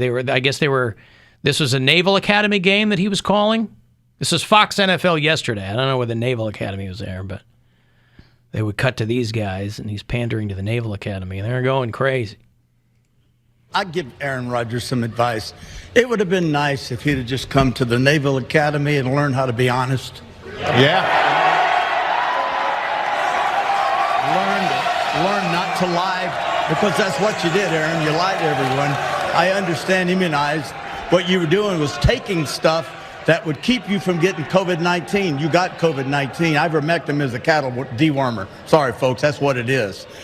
We are a divided nation politically. We're a divided nation on the COVID-19, whether or not to take the vaccine. And unfortunately, we've got players that pretty much think only about themselves. And I'm extremely disappointed in the actions of Aaron Rodgers. Yeah, again, I know he was pandering to the Naval Academy, but they just had a cheating scandal 2 months ago. So maybe don't go, he should come here to the Naval Academy and learn how not to lie. What was the cheating scandal? They had like 100 students cheated on a physics test, and 20 of them got kicked out of the Naval Academy. Why only 20? I don't know. Want to ask them. Sounds more like a statistics test. It was a stats and probability class. Yeah, so I get what he's doing there, but it's not like the United States Naval Academy has, planted their flag and not lying. There's no branch of the military that's ever told a lie. Abraham Lincoln said that, right? Abraham Brinken. He's helping with the live stream tomorrow. They kicked 18 dudes out like a couple of months ago because a bunch of them cheated on a physics test. She was the president. She'd be Abraham Lincoln. Yeah, that's right. Terry Bradshaw going off on Aaron Rodgers. I mean, State Farm is still with him. They're like, listen, Aaron Rodgers can have a difference of opinion. I guess there's some local Wisconsin health system he was doing ads for. They dropped him. But State Farm, he's still there. I think they're probably going to be running his commercials fewer and fewer times. But they're publicly behind him for now. But the Aaron Rodgers thing, I mean, listen, I'm not one of his teammates, so I don't care. But you'd think if you were on a team, you might think about your teammates. These guys always, like he's quoting Martin Luther King Jr. And I'm like, dude, I don't know his thoughts on civil rights, but it's always remarkable to me that people who don't think racism is a thing, they always have to quote a black figure from history to respond to what they see as oppression. Mm-hmm. You always have to go to like a famous historical black person if you want an oppression quote. Like me, you don't know what you don't know until you know it. I want somebody to do that. I'm black, I'm gay, you can't be homophobic, and you can't be racist if you quote me. Just so you know that, white people. I love it. Right-wingers are mad at Big Bird. The whole thing, man. That. It's so silly. What? That one I saw. Big Bird got vaccinated, so they're... Well, no, there was some old clip of Big Bird from like the 70s where he was talking about kids getting vaccinated and how it's smart, and which, of course, it is. Big Bird getting canceled. And now they're all mad at him. No one's safe. Mm. Yeah, it's weird. We were out yesterday, and there are a lot of places now that don't. They've taken down the signs that say we would like you to wear a mask. And I remember at the very beginning of the pandemic when people who didn't want to wear masks were coming up with any fakakta reason they could possibly think of to pretend that, whatever, to not wear one. And you heard some people going, I just like to see people's smiles. And I can't see people's smiles when they're wearing a mask. Like that's got anything to do with it. Well, there are a lot of people now walking around not wearing masks. And nobody's smiling. People aren't smiling. No. At all. They're pissed and nervous and whatever, right? Even if they're not. That's how they look. Nobody's smiling. He walks around with a smile all the time. Huh? Anybody that walks around with a smile all the time, they're suspicious. Crazy. Very suspicious. Yes, very. Well, not all the time, but I didn't see, Yeah, that's what I'm saying. Like, but if you smile in public and no one's around you, like I'm calling someone about you. I smile in public, but usually because I'm thinking about I'm thinking about what would happen if I fell down right now and everybody saw me, and then I'll start. But you're giggling. thinking about that, and like you're giggling to yourself, and it's Yeah. like your own moment. But it's not just walking around the whole time, just like with like a isn't plastered this, crazy yeah, person. Isn't this great? I just love smiling. Yeah, when people walk past me, I give them a little, like, not a. You don't do a giant, wide Cheshire cat grin, flashing all your time. How are ya? Hello. Hello. See, I would do a big wide smile and then do finger guns, but then they'll think I probably shoot up the place. So then, no, I don't do that anymore. Got to give you some money here, and then we'll get to a new edition of Erotic Literature. It's a chance right now for you to go fund yourself. Good luck. The Buzzard wants you to go fund yourself and score $1,000 now. Text the nationwide keyword BAG to 200-200. You'll get a confirmation text and info. Standard data and message rates apply in this nationwide contest. That's BAG to 200-200. Good luck and go fund yourself from 100.7 WMMS. Are you ready for this, William? Let's do it. Okay. Okay, boys, pencils up. It's Erotic Lit 101 with Bill Squire. Like I said, this adventure of Hercules Snooch Slammer is called Mucusy Mary. Oh, I'm sorry, not Mary, Mandy. Mucusy Mandy. Freudian slip. Yeah. The last few years have been incredibly hard. I've contracted COVID-19 a record 48 times. And the clap twice, which is actually way less for me.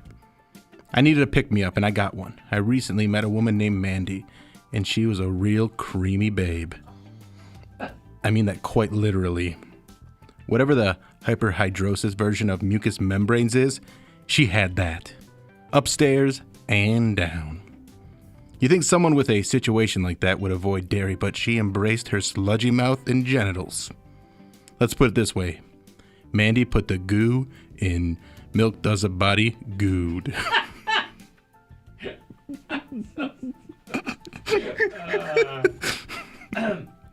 We met on the Facebook dating app, which I think everyone knows is the absolute worst dating app, but it works well for a dirtbag like old Hercules Snooch Slammer. I took her for a ride in my 1998 Dodge Durango. It was a bumpy one, and we weren't even driving.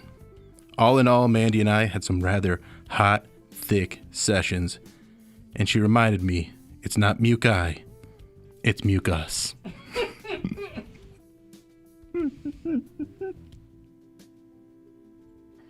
Was that it? That's it. Oh, that's it. Whew. Hot damn, that was some sexy. That was Erotic Lit 101 with Bill Squire. My t's are sweating. Listen, there was nothing in that was incorrect. It is not muci, Mary. There is no I in mucus. It is mucus. Did you miss Hercules Snooch Slammer? I was not here for that. This is To hear you tell it, you were. No, I've never heard Bill write a story like this and tell it himself. I am sticking by he made Cody read one, but that was very... he didn't. I just pictured a lot of cottage cheese. You didn't want to hear about that creamy babe? I didn't. I really didn't. So creamy. So she needs to take a pill. It sounds like she has a yeast infection. I think she just got a lot of mucus, and she's just living her life. It's really uncomfortable. Well, people are saying the goo in good. People are saying that you are correct about Poundcake reading in erotic literature. I know I am. You're not. And I accept that I am. I believe you just because I can't remember what we did last week, let alone a year and a half ago. I think it was underwhelming results, though. I don't remember this. I can look through I've got them all saved, so I'm sure I can find one and find when I wrote it. Well, I believe you. I believe all of it. Whatever you say. I was reading about this this Philadelphia marathoner. They had I think the New York marathon was this past weekend, and I think the Philly marathon was just this past weekend as well. I was reading about this woman who made record time for herself, even though she had to crap a lot on the line. She made 9 porta potty stops while she was running the Philadelphia marathon and still achieved a personal record. That's insane. This ended up being kind of her. It ended up being her strategy. This should be your hero, Poundcake. Was that she was trying to make good time in between the porta potties, sprinting. From Porta John to Porta John got her personal best. Her pre-race diet might be Mexican food or Halloween candy. Oh my God. Her race day strategy is to run as fast as she can for as long as she can. People who run marathons pretty regularly, by the way, they tell you, don't eat greasy foods, don't eat cheesy foods. It's not uncommon for people running a marathon to crap themselves. If you've ever gone to a marathon or run one, you know it can happen. I just never want anyone to crap themselves to feel like that's okay. Like, unless you have a medical problem, don't make it like a norm to be like, oh, yeah, I just crap myself. It just happens. August 5th, 2020. Butch Poundcake's Erotic Lit. Okay. Cornpeen, I think. August 15th, 2020. Last summer. Yes. Okay. I'll have to dig that up. It's on our YouTube channel. Oh, okay. First one that pops up when you write Erotic Lit, you have to add in Alan Cox Show after that, because if you just type in Erotic Lit Poundcake, a lot of things come up. A lot of other things. Yeah. There you go. Yeah, the 8/5/20 stream. Well, I feel that you're wrong, so I'm still going to stand in my convictions and say that you're wrong. In your conventions. You're going to do what? Stand in his conventions. Convictions. All right. Okay, then let me take a break. If you want to get a text for anything, 35192 to get me there. AlanCoxShow.com. You want to watch live, you can, and we'll be back. The Alan Cox Show on 100.7 WMMS.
sucker.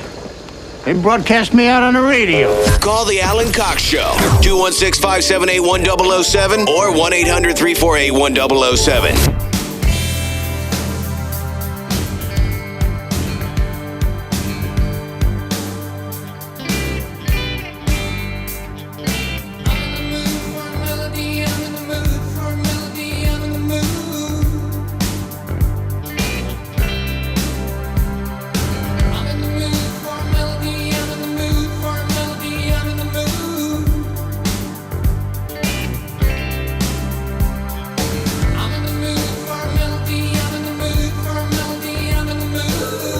You know who this is, Poundcake? He used to sing for a band called Led Zeppelin. We just talked about it on last break, didn't we? Yeah, we did. Something Pullman. Pullman! Tom Pullman, one of the VPs of this company? You were reading a company email, weren't you? And you saw Tom Pullman's name, and Pullman jumped out at you. It starts with, the last name starts with a P, right? It does. Plant. Damn it, Plant! Do you remember the first name? Robert Plant was the one that I had never heard before in my life. Well, that's why I asked. Once before. Once before, that's right, yes. And, of course, Led Zeppelin, we were talking earlier, it's the 50th anniversary today of the release of Led Zeppelin 4.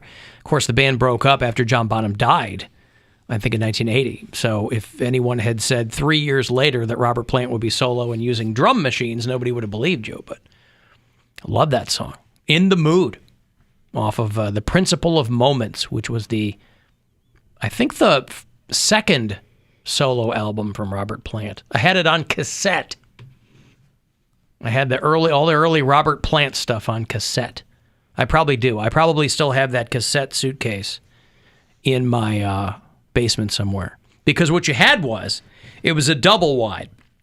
And it would open on either side. Some people went for the single. They didn't have that many tapes. But I had a lot of tapes, boy. So you had the double case. So you'd open up one side, and you'd have 36 tapes on that side. You'd open the other side, another 36. Simply no way to know how many total were in that case. But there it is. Pretty cool. I had that with pretty cool. I had the CD case like that, where it's just a big old, I don't know, just like a jacket, and you just flip through them, and you'd have so many CDs, and My CD collection is down to the size of a road case.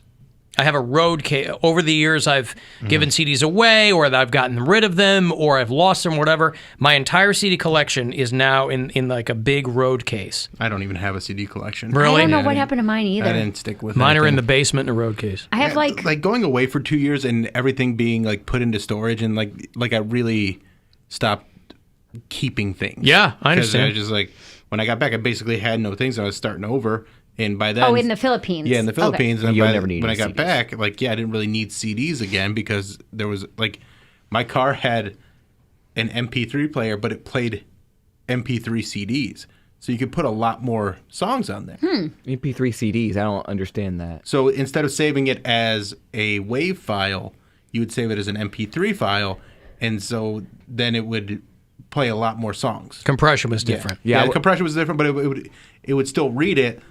It's just different than the way that a CD player would normally read a WAV file, like a regular CD. It was like a computer file. Yeah, see, that's how I did it. I thought I was cheating the system, because I would download a song and load it onto my flash drive, and then my CD stereo player, or whatever, I can't call it a CD player, but my stereo player would have a USB drive, and I would just plug the flash drive in, and it would play all the files on my flash drive. I was like, ooh, this is so cool. I'm cheating the that was system. great, yeah. So it's a great way to do it. Just pop on through, but those days are gone. There used to be a way you could just take a song from YouTube and then download it that way, but I think they put the kibosh on that really quick. Ooh, it feels so good. No more JoJo's Too Little Too Late. I had all sissy songs on there. So. But also, you don't really need that anymore, because if you have any of the streaming services for music, it's got pretty much everything. They don't have Garth Brooks? It is Amazon weird. does. It is weird, the things you cannot find, like the CDs that are out of print. Yeah. I'm currently in a big Concrete Blonde phase right now. It's one of my favorite bands. I don't listen to them that often, but I was starting to listen to them again last night, and they have, and I know that the CD that I'm looking for is in my road case. I haven't gone down to get it. But one of their CDs in their catalog is the only one that's not available anywhere, and I'm curious why that is. I have a question for you. Is it the most popular one? Nope. Oh. It's not. So I'm not sure if maybe it was a thing with a record label, they stopped printing it, but I mean, it's not on streamers, it's not on anything. So you can't even buy the CD on Amazon. What's it called? It's called Group Therapy. Hey. I think it's when they reunited in maybe the late 90s, early aughts. I know I have the CD, so I could just go grab it, but the only CD player I have is in my car. What was the band's name again? Concrete Blonde. Big fan. Yes, Poundcake. Have you ever been embarrassed to, one, buy a certain CD in public, or two, listen to a certain CD in public? Because there No. Okay. If it's music you like, it's music you like. Yeah. Stream. Well, I'm saying. I'm a metalhead, and I had an Enya phase. I was gonna say because I had. Yeah, sure. I had streaming, or I guess downloading music, kind of saved me because it spared me the embarrassment because I was gay and all my friends were listening to like all the early 2000s, you know, all the hip hop and R&B, and I was downloading like Pink and like Britney Spears and all the Destiny's Child. But there have to be gay dudes that aren't into that stuff. But I was, and I Yeah. was in the closet. So when all my friends were like, "Hey, we're gonna go to the record exchange, or we're gonna go do this," they would go buy these songs and buy these rappers, and I'm like, "Damn it, where's the Britney Spears aisle? I want to get the new Gimme More." The Britney Spears aisle. Wow. Oh, yeah. please! By this point, she was huge. I found that album for you, by the way. Where was it? On Spotify. Group Therapy? On Spotify. I just sent you the link. Wow. Old man. There it is. No, I use Spotify all the time, and I couldn't find it. Sometimes you might have been searching in things that you had already saved, or you were just searching the wrong part. Spotify's layout is very annoying to me, but No, yeah, because they I was listening to it. I was listening to it in the car last night.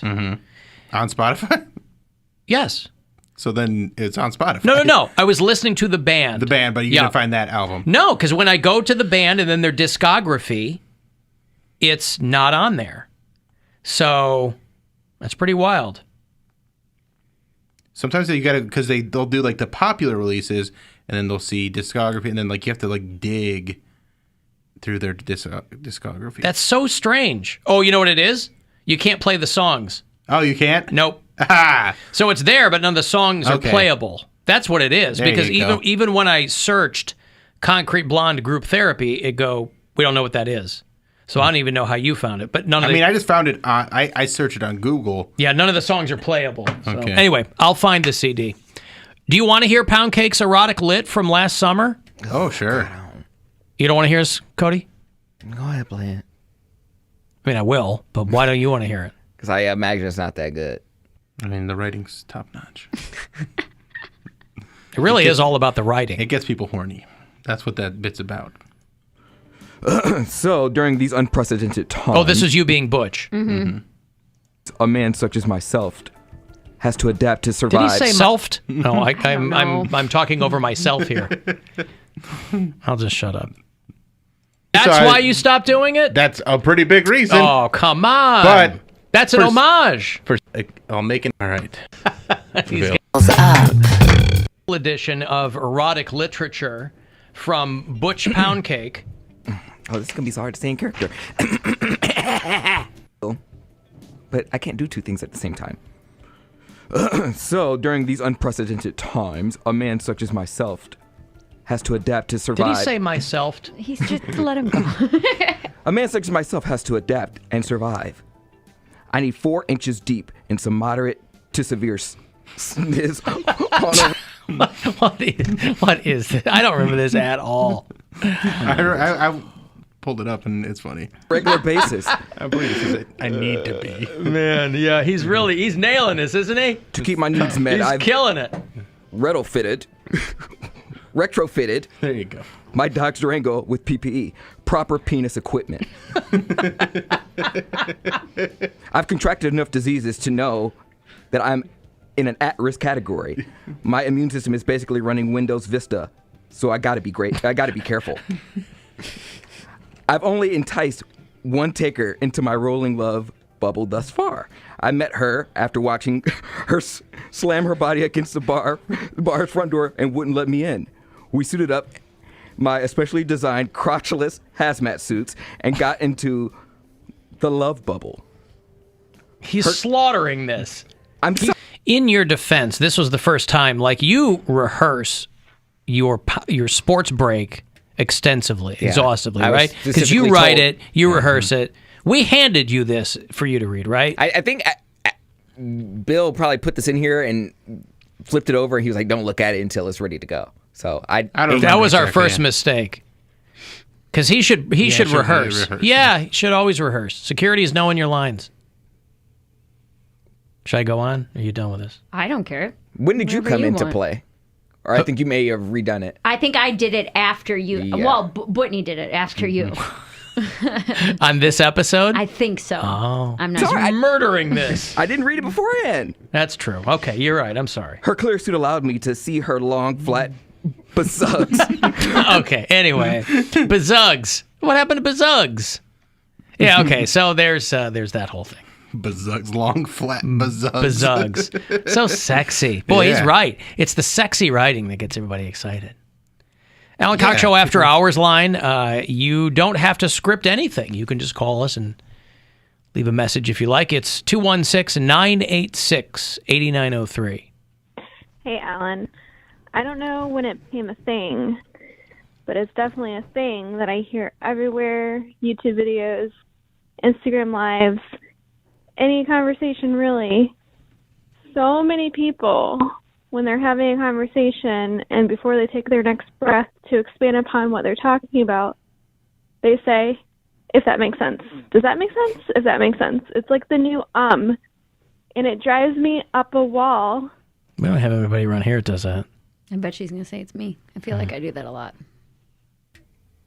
Especially when they're talking about something and they're not being like vague or absurd or abstract. Yes, it makes sense. You're not saying anything complicated. Stop using that filler. It drives me crazy. People on the show do it. Just, can we, like, become cognizant of doing that? And Ooh, she kept you anonymous. Thanks. That was nice. Yeah, I definitely think that's about me. It is. You say that all the time. Yeah, I know. Guys, 2 + 2 = 4. Does that make sense? Not to me. I'm mostly saying it because I say kind of thing that when I try to explain something to myself, I have to ask myself, like, am I explaining this right? No, you don't. I'm telling you. You ask like, yourself if it makes sense? I'll, like, go through the steps of something, and in my head, I'm like, does that make sense? Or, like, I'll just need it affirmed from another person where I'll be like, hey, here's my thinking. Does that make sense? Yeah, I know I say that all the time. This girl's got a real issue with it. My sister has pointed And that that out voice. to me before. Oof. Hoofa. That voice of hers. Mm-hmm. The other one I need to work on is, here's the thing. I start a lot of sentences. I think Alec Baldwin trademarked it for his Yeah. podcast. Here's the thing or here's my thing. That I don't notice. I notice, does that make sense? Yeah. I haven't caught, here's the thing. Either here's the thing or here's my thing. Always. Right. I'm more cognizant of that one. Here's my sense. Here's my sense. Does that make thing? The vibe that I am projecting is thus. Well, because it's irrelevant to say here's my thing or here's because I'm the one saying it. Redundant, yes. Yeah. Not irrelevant. Never shortchange yourself, Mary, right? Right. Never let anyone tell you that what you have to say is irrelevant. Redundant. Bill, go ahead and tell her. No, irrelevant.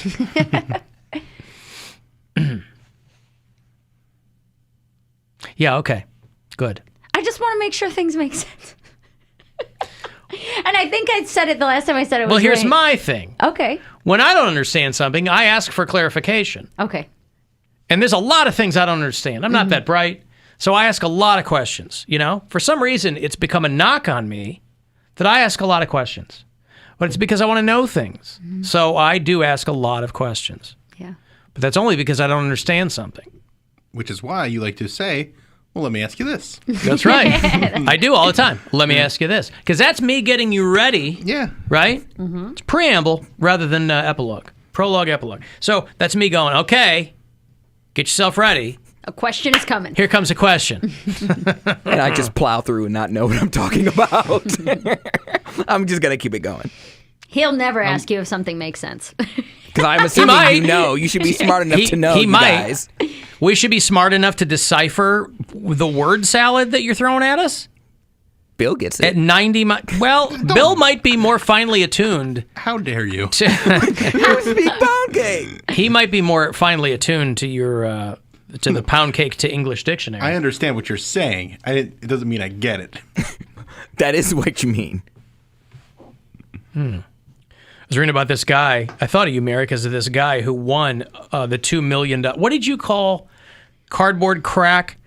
The lottery tickets? Oh, Instants. Instants? Yeah, they're Cardboard Crack is the name of them. The Instant Play is the oh my god, no. Scratchers? No. You made it sound like they were like pull little tabs. Okay, I'm unfamiliar with pull tabs. Same thing. A pull tab, I've described it. It's like a 2-inch by 1-inch little square, and it has like 5 little windows that you open that are cardboard. So It's like an advent calendar. Kind of, yeah, Okay, except with the possibility of money underneath. Okay, but yeah. normally it would be a scratcher. No, it's called a pull tab. It's a totally different thing from a scratch-off ticket. But aren't they just two different kinds of instant lottery tickets? Yes. Yeah. But it can't be a square if it's 2 by 1. That doesn't make Rectangle, sense. whatever. All rectangles are squares. Did you it's know like that? my daughter goes, why did they Or call all squares are rectangles? Squares are rectangles. Dang it, I'm backwards. Not all rectangles are squares. My daughter goes, why do they call him SpongeBob SquarePants when his pants are rectangles? I go, it's a cartoon. Honey, I don't know. They're talking to kids. But what do you want? You can only buy those types of things at like VFWs and like private establishments. They don't. The pull tabs? Yeah. So I couldn't go to the get-go and buy. No, they don't really? sell them at gas Why stations. is that? I don't know. I think it's because it's not put out by the state, like a private company. Who puts them out? Oh, private companies sell these. I'm surprised that the state would even let that be a thing. I think they want all the lottery money. They do. There's ways around it. Places will like. It's the same thing if you win on like a slot machine at a bar. They pay you in like gas cards and stuff like that. Oh. There's ways around all kinds of stuff. Well, a guy in Baltimore won $2 million on a scratch-off in the Maryland lottery for the second time. Nice. He won a $2 million scratcher several years ago, and then he won again. A 65-year-old guy in Salisbury, Maryland. He bought a handful of tickets on the first one. He got a $100 prize, and he scratched the second one, and he got over $2 million on the scratcher. Wow. He said he had been... He stored the winning ticket in a safe at home because he had been quarantining. Yeah, I was worried that even if I had a fire at my house, it would burn up the ticket. You just sit in front of that thing until your quarantine's over. Yeah. Hold the safe. Yeah. God, that'd be great. But I mean, imagine that. You know, there's people that spend their entire lives just pouring money into the lottery, hoping to win something. And then you have a guy who goes, I won a couple $1 million a while ago, and he just did it again. That's a good time. And the store only gets $2,000. I thought the store got a bigger cut. Maybe that varies state to state. Really? I thought they got 10%. No.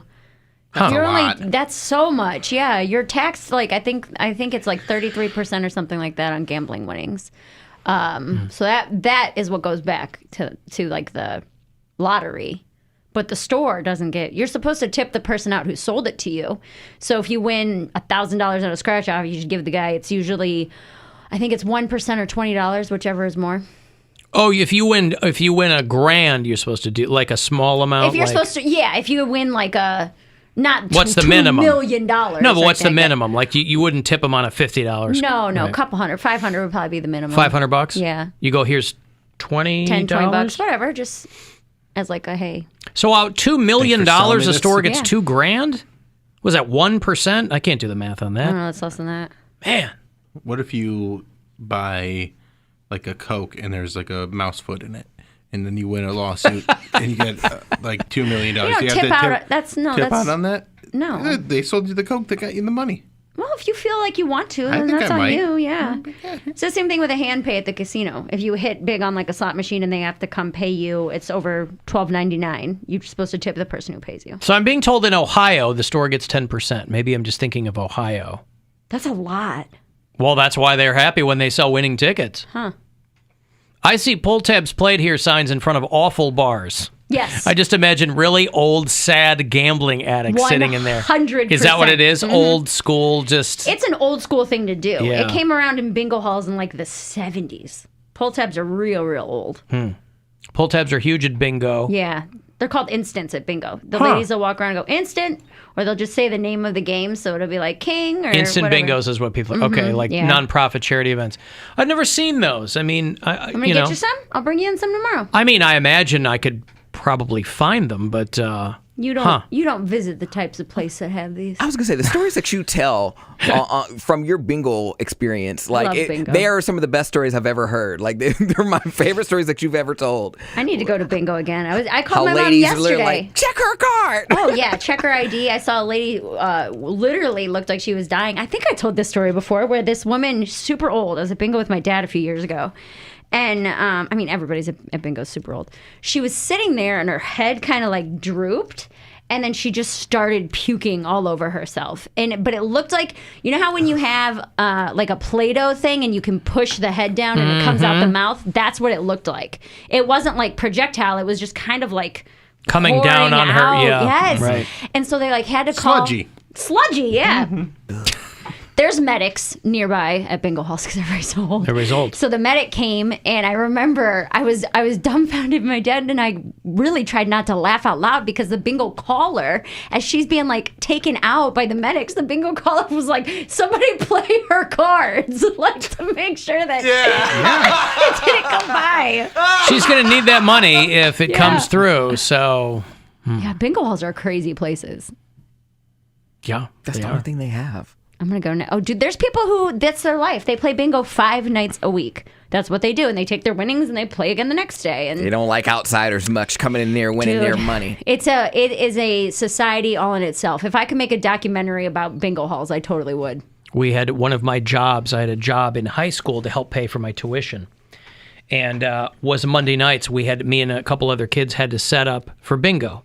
Monday night bingo in the giant... the gymnasium. It wasn't even in like a bingo hall. Yeah. It was we had the gym of a church. We had to fill the gym of the school with like 8-foot tables. And they filled every inch of that place. I couldn't believe it. I was like, boy, these are a lot of tables. And they're like, this place will be full. Yeah. And then we just wait around and dick around for 2.5 hours where these old biddies played bingo. Yep. And then tear down. But man, they were just I love bingo. deadly serious. Does it weird Oh, you out? it is a big deal. Yeah. What'd you say, Cody? I'm sorry. I was just asking Alan, does it weird you out that all those people that were you setting up tables for, they're all dead now? Like probably every I mean, last one most of them. people who have ever lived are dead. So whether or not I knew them, it doesn't, And frankly, I don't know that.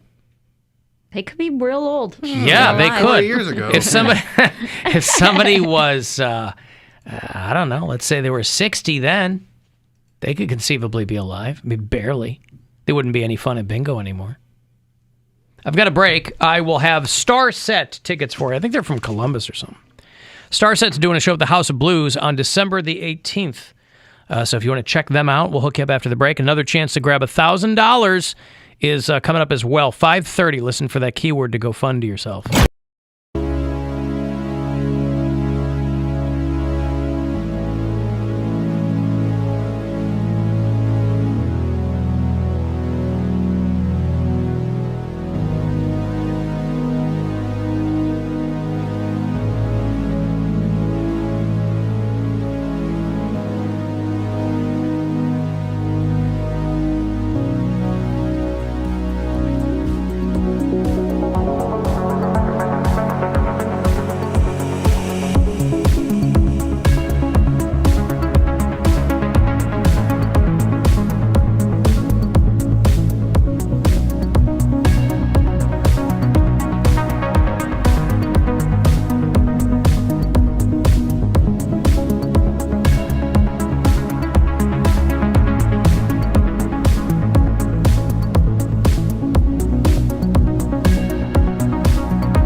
to give stuff away. Time to give stuff away. Time to give stuff away.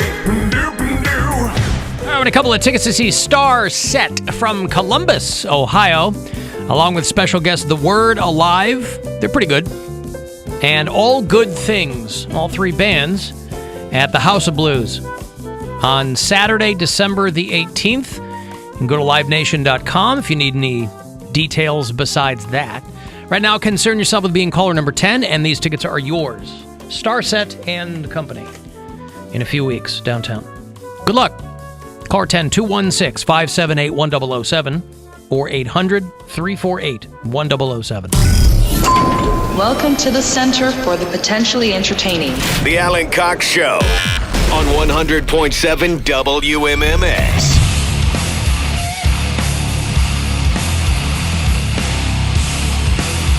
You can listen to the show on iHeartRadio. Tell me where you do that. Make sure you're on our map of bureau chiefs around the country. Beth is listening to the show in Scottsdale, Arizona. Drew listens in Carnegie, PA. Brittany is in Cape Coral, Florida. And Brian is in Albuquerque, New Mexico. Krista, by the way, is one of our Syracuse bureau chiefs in Syracuse, New York. I was reading about how they pulled a guy. It's never good when you have to be extracted from someplace and you're already naked. So you were clearly up to no good. This is a guy who got himself stuck in the walls of the bathroom at a theater in Syracuse, and he was naked. So either he knew of a hole he could peer through. This is a guy, man, you think you work hard to get your rocks off. This guy's working hard. A theater worker had heard somebody yelling for help, and the guy apparently had been there for a few days. Oh my gosh. And, you know, if somebody were in the walls, it would be hard determining where that voice was coming from. And they had to pull him out of from in between the walls. The bathroom of the Landmark Theater in Syracuse. How'd he get in there? Didn't say. Firefighters had to be called. Determine, and this isn't a movie theater. This is like a Playhouse Square type theater. Yeah. And the 39-year-old man got into the building on Tuesday, and he was naked. I guess a couple of people had seen him walking around, but lost track of him, thought he had just left. And instead, he got into a crawl space in the building. A real-life Phantom of the Opera. And he was hiding for a couple of days, and then he got trapped in between the walls. Oh, my goodness. They weren't sure why he was naked, but they had to cut all the way through the tile and the wall and the brick. This is an old theater. Maybe naked came out of necessity. Like his clothes got ripped off. His clothes got ripped, or he pooped in them or something, or, you know, if you're in there for a few days, you know? Yeah, I could see dropping your pants. If you're stuck in a wall? They've extracted people from walls before who were fully clothed. They might be a little disheveled, and definitely some dehydration. Yeah. I don't know what the guy was doing. We're glad that he was able to call out to us. I'm glad that we had staff present to hear him. I'm glad that the Syracuse Fire Department was able to rescue him. You got to say that too, right? If you're running the joint, you got to be like, I'm really glad that this was a positive outcome. Because then you've got a dead person in your walls, and that's a whole other thing. But, oh well, come see, come saw. I mean, listen, man, if somebody dies in your walls, you still have to knock the wall in to get them out. Or you just leave them there and then you get a ghost. Oh, a ghost. A theater ghost. Bill was right. Like a phantom in your theater house. That Phantom of the Theater is the very famous production, right? There's never been that. The Phantom of the Theater? That would have made for a much better play, I I think. think you're thinking of Casper. Casper was the Phantom of the Theater? Yeah. Casper the He was a friendly ghost. Yeah, but he was in theaters. Oh, the movie was in theaters. Yeah. I'm confused. Yep. Okay. No, this guy, because I believe Phantom of the Opera was a guy who got killed. Is that the? I've seen it a couple face times. burned off or something? Yeah, he like burned half his face and. In a production gone wrong? I don't remember. No, it's I fell asleep when I the saw it. alternate universe Two-Face is actually from Batman. Yeah. He's really into theater. Oh. You fell asleep when you saw it? Yeah, I saw it because I was probably 10 or 11, and we saw it in Toronto. It's the only time I've ever been to Toronto, really. With Paul Stanley? I don't know. He was the Phantom in the Toronto run in about that time, I think. It was like 90. Let's see if I'm 11, 83 or 93 or 94. Probably no, around I don't think he did that long but ago. But we were there, and wow, we've been walking around all day, and then they put us in this dark room, and I'm trying to, I'm not that invested in. Like I knew the songs because my friend's mom loved the Phantom of the Opera, so I would hear these songs and be like, oh, I know these songs, but it's just conked out, tired. Wow. Yeah, I saw it for the first time in college with my girlfriend and her family. And I remember her dad and I fell asleep. And so at least we had that going for us. If it had been like me falling asleep and her whole family, that wouldn't have been a good look. But her dad and I had that story then. Because he was a little iffy on me anyway. But that sealed the deal with her dad. Then I could do whatever I wanted. Because we fell asleep at Phantom. But then I saw it. I don't know if I saw it in Cleveland or not. I think Gwen and I went to go see it years ago. And I was like, oh, this is a lot better when you're awake. Most things are. I don't know about that. But this was, I think live theater is best when you're attentive, when you're awake, I like to treat live theater like Netflix, where I'm just there and it's my background noise while I'm scrolling through Twitter. Is that what it is?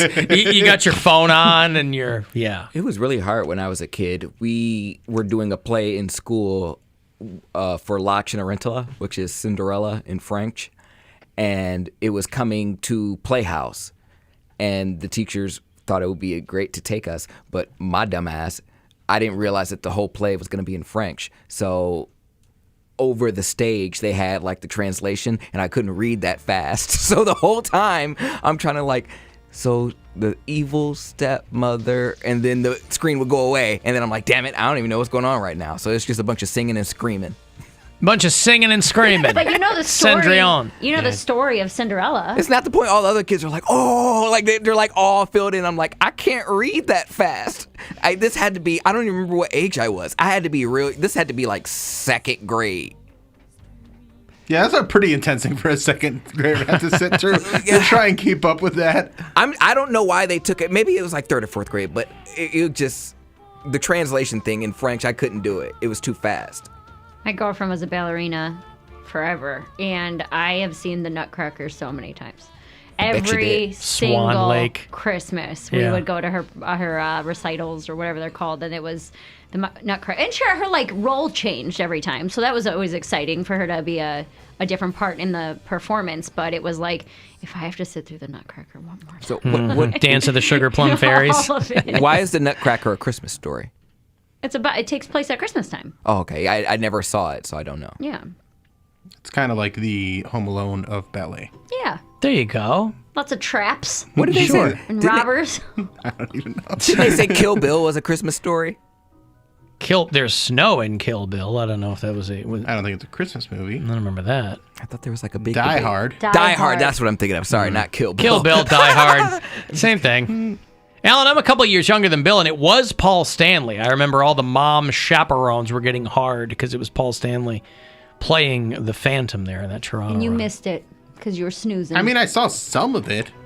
I didn't even know who Paul Stanley was, though.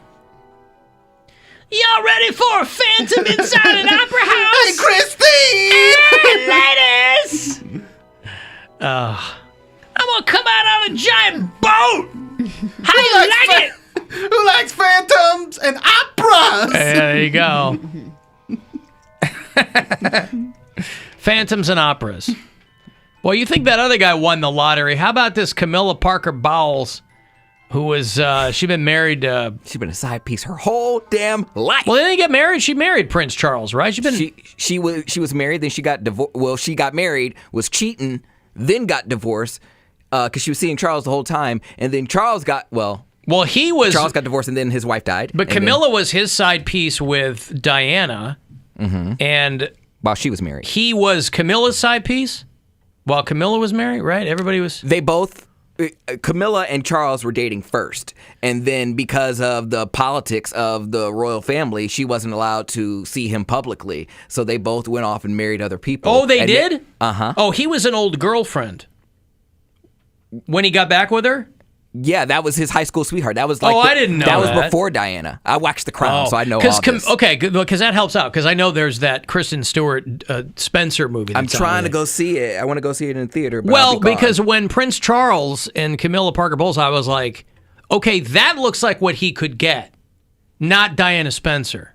That never made sense to me. But if it's an old girlfriend, that I get. Yeah, that was. He's not a good-looking guy, and she's nothing to look at either. And that's what she said. She said in the court of public opinion, Diana will beat her every time. Like she's not pretty. She doesn't have a royal attire. Like she's bearing. She's Camilla, and she was been a side piece. I think her grandmother or like her aunt or something like that was another prince's side piece. So her family comes from a long line of side pieces. Always the bridesmaid, never the bride. We was talking about this. Now that I'm home with my mom, we're having like these conversations, and my brother lives down the street from my mom, and I mentioned that I wanted to go see this Spencer movie, and we had the discussion of, do you think Diana was killed, or do you think it was a freak accident? Was it she was suicided? Well, they crashed because the paparazzi was chasing them, and her driver hit the wall. Well, I know that's the story, but it was inside a tunnel. No one saw the crash. They saw the car beat up, but they... Well... But a tunnel, again, I never understood why there was anything conspiratorial about this other than the fact that... She was a nuisance to the royal family. People just... She was a nuisance to the royal family. Yeah, but nobody had to kill her. I mean, she was screwing around. Everybody was screwing around. So that situation would have figured itself out. And again, I don't remember that. I remember my family. I think my ex-wife just being crushed when Princess Diana died. A lot of people were. I remember my mom had the wedding of Chuck and Di. She had it on VHS because that was a big deal. My mom had it was on all the networks here in the United States when that happened. My mom had the Princess Diana Beanie Baby. But she and Charles have been married since 2005. Anyway, the reason I bring her up is because apparently she can't stop telling people that Joe Biden ripped this huge fart talking to her at the climate summit. All right, now we got something to talk about here. I don't care about all this divorce and blah, blah, blah. Here, this guy... But a presidential fart. Here, this guy's at a climate summit trying to tell people to cut down on methane emissions, and here he is. Except that one. Except that That's one. the only thing that Biden's doing. Other than you passing a historic infrastructure bill, you mean? Yeah. He's really flopping. He is. He ripped a loud one talking to Camilla Parker Bowles, apparently. And she won't stop telling people about it. I mean, he's an old guy, so it's going to happen. She ain't no spring chicken. That bitch is old, too. Right. She's got to be out there farting on people, too. And I say, fart your farts. Even if you're the president at a climate summit. I can't believe his farts probably stink worse than Trump's. Like, Trump, all he eats is McDonald's all the time. Like, how do you think his farts smell? Well, I don't know that they're comparing the scent. I'm just saying Trump... But it seems strange. It seems a little bit indecorous to be telling people, yeah, I was talking to Biden and he really cut one. A long, loud fart is what... I love it. I don't know why this doesn't get this dude some traction with... Camilla Parker Bowles hasn't stopped talking about it, people say. They were making small talk at the Global Climate Change Gathering in Scotland last week when the president broke wind. I love the phrase broke wind. Phyllis, did you break wind? No, it's pungent. I've got $1,000 here for you to win. It's a chance for you to fart your farts with a little padded bank account. Good luck. The Buzzard wants you to go fund yourself and score $1,000 now. Text the nationwide keyword BANK to 200-200. You'll get a confirmation text and info. Standard data and message rates apply in this nationwide contest. That's BANK to 200-200. Good luck and go fund yourself from 100.7 WMMS. But, I mean, you know, at this climate thing, half the time dude was asleep. He's old, man. I know. She should be happy he was farting. I mean, he's still alive. Old people fart, man. Young people fart. Everybody's farting all the time. People don't even try to hold it in anymore, I feel like. No, they don't know that it's... Or they just slides out. They don't even acknowledge it. Yeah. I remember my grandma used to walk around farting all the time. Yeah. What is that? You just don't care anymore once you get to a certain age? Well, I it think doesn't matter. things just aren't tight either. Yeah. You're just old and your muscles are weaker and you're not as... it's not like grandparents are doing Kegels. So you're walking around farting. I do that. You walk around farting? All day. What? Don't do it here. I'll do what I want. Not in my presence. Watch me. Keep this room fart-free, son. I keep it in my blanket. And then I waft it out when I get in the hallway. No wafting. Keep the wafting out. Her blanket just starts filling with air. Yeah. It's like a Just like balloon. Violet I start Beauregard. floating. Violet Beauregard. There you go. But how strange that you would just... It would be weird, like, next time he runs into her, he's like, could you stop telling people that I farted on you? Camilla Parker Bowles? It's the best kind of story, though. Like, it's one thing to see, like, a really, really famous person, but to do see a famous person doing something embarrassing is next level. So Farting embarrassing, though? I mean, if you're the president and you fart in public, it's unusual at the very least. He's a man of the people. People fart, right? Man of the beehole. Hey. I think Putin just be sitting in meetings. Putin. Yeah, I got it. What if that's what everybody was up in arms about? They got all mad and they're just like, not my president. He doesn't fart. That's why I love Putin. He's always Putin. Yeah, I just think it's a planted story too. I think somebody didn't like him. Planted the story that Camilla Parker Bowles can't stop talking about this. Out of all the things that these heads of state and these hangers-on are going to be discussing at some climate summit, that's what you walk away with? Camilla is not a head of state. No, I said hangers-on and heads of state. Oh, okay. Why wouldn't you... we talked about... Maybe it's because of the methane conversations. I mean, if I see a celebrity fart, I'm going to tell a story about the celebrity fart. If you see the celebrity fart. Hear it, yeah. Like, see it, hear it. Of it, yeah. It's got green stink lines coming out of it. So let's say, around it. but isn't the enjoyment of the story based, isn't it inversely proportional to how likely you think that person would fart? Like if it's somebody I ran into Drew Carey and he farted, people go, yeah, it's Drew Carey. I mean, but if you're like, I ran into... right. I think that's a pretty... If I'm like, hey, I met Drew Carey, I'm like, oh, what's that like? Well, he just ripped one. Like he just farted. He didn't care. He just farted. And I'm like, oh, okay. So the story is good if they don't care. No. I think the story's good depending on... There's a lot of variables that go into it, but it's still something that I'm going to tell people. Like, oh, yeah, I met so-and-so. How was he? Smelly. I met John Stamos once. He farted. John stank most. Yeah, there it is. I got it. I gotta Take go that, right Rebecca. now. Hey, okay, get out there and do it in the that. microphone. No, I'm not going to do it in the microphone. I'm going to go poop. Get like out there and take care of it. And good luck. I'm going to go to a break. If you want to get a text for anything, 35192, and we'll be back. It's the Alan Cox.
Well, can we call right now? We got to call. Can we get the facts? Call the Alan Cox Show. 216-578-1007 or 1-800-348-1007.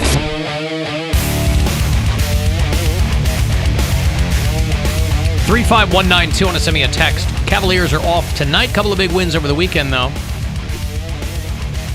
Beat the Knicks in New York last night. Beat the Raptors in Toronto. They will be back here at home for 4 games.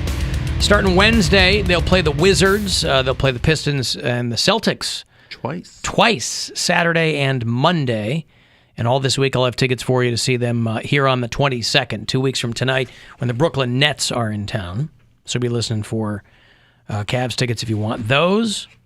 CLE Clothing Company, by the way, for people who are asking me, there is a promo code for November. You're going to want to use the promo code TURKEY. And that's what will get you 20% off whatever you buy, whether it's a brand new Buzzard merch or whether it's anything else.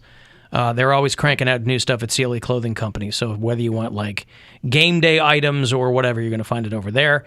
And you can take 20% off the top of whatever you buy by using Turkey for your promo code. They got that new MMS.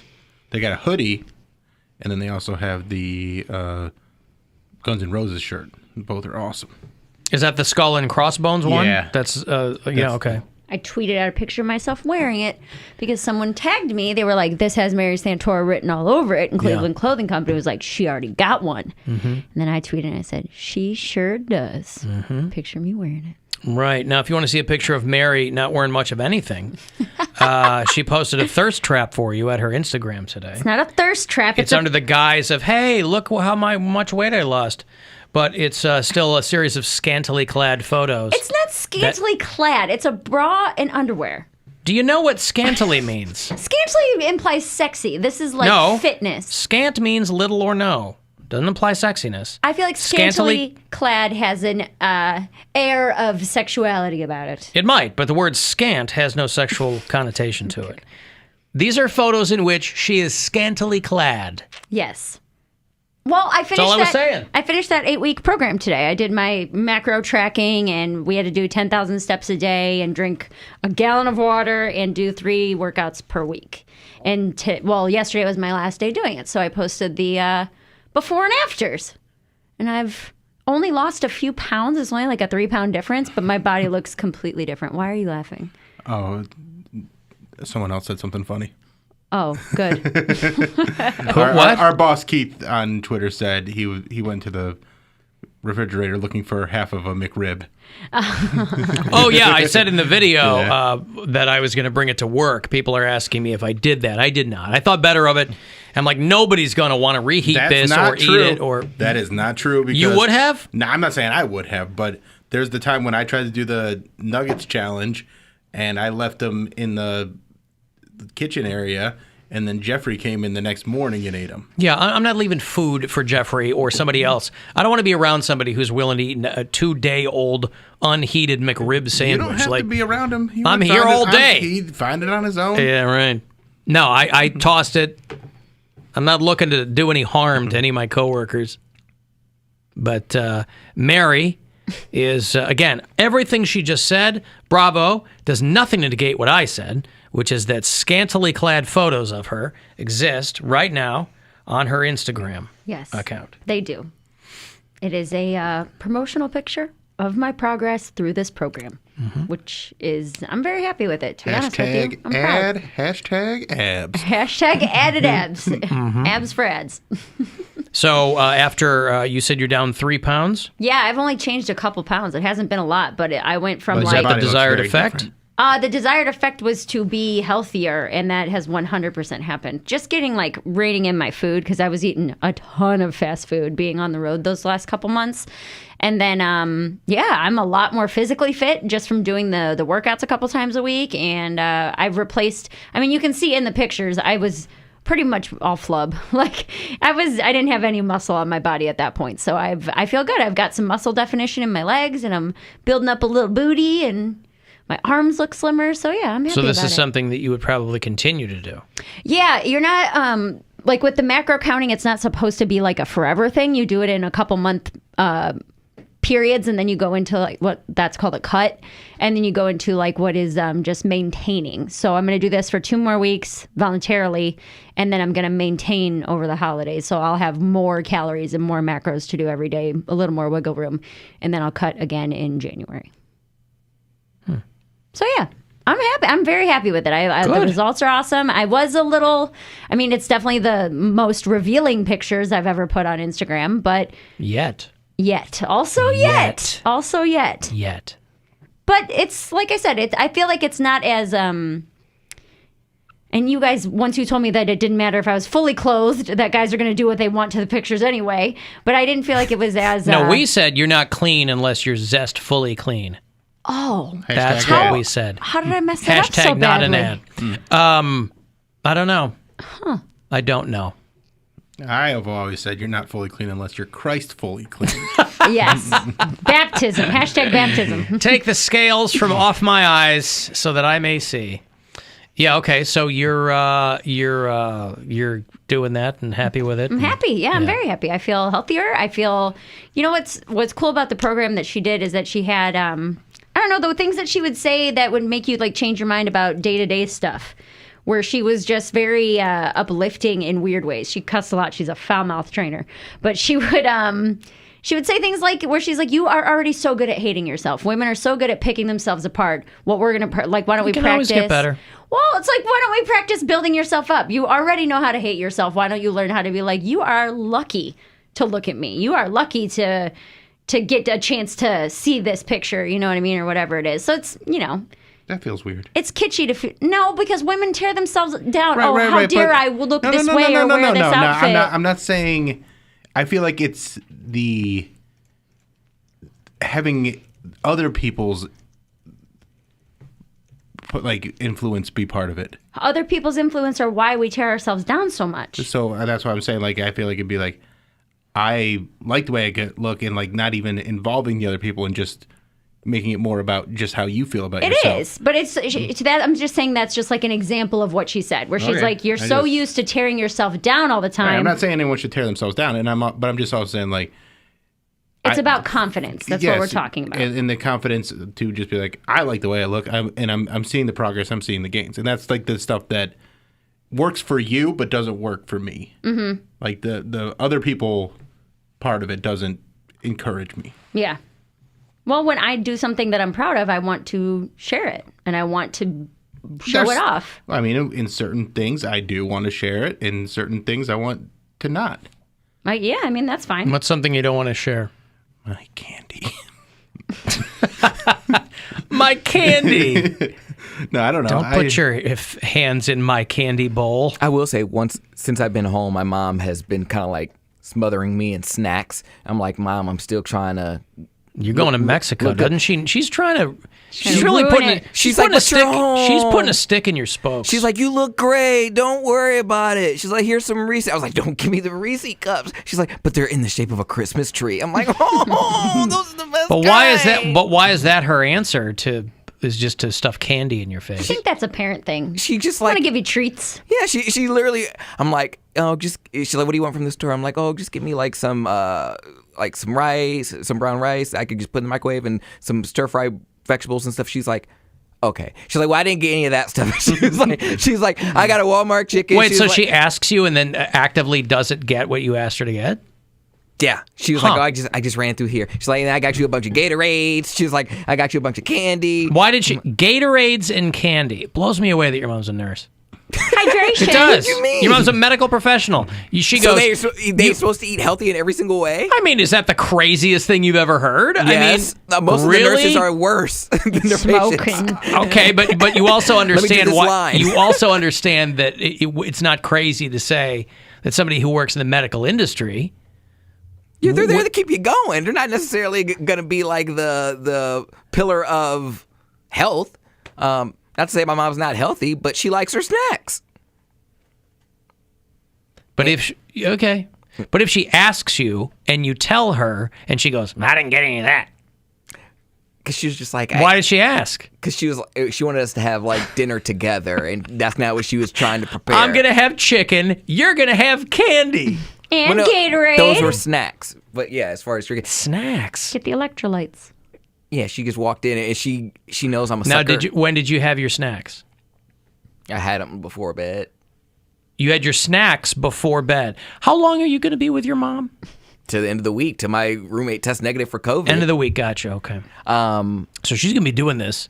She's gonna be throwing tacks on the road in front of you. She knows what and you're she's trying doing. to get, huh? She knows what she's doing. Right, but you know what she's doing too, and you're trying to get into Mexico shape. I came back, like I got out the shower and then I walked into not my room, but the room I'm staying in, and there was those honey dinner buns or those honey dinner rolls that I love so much, and I eat them like as a snack. Sweet Hawaiian? Sweet Hawaiian rolls. Yeah. They're on my nightstand. Like honey buns are not dinner rolls. He's doomed. Poundcake's doomed.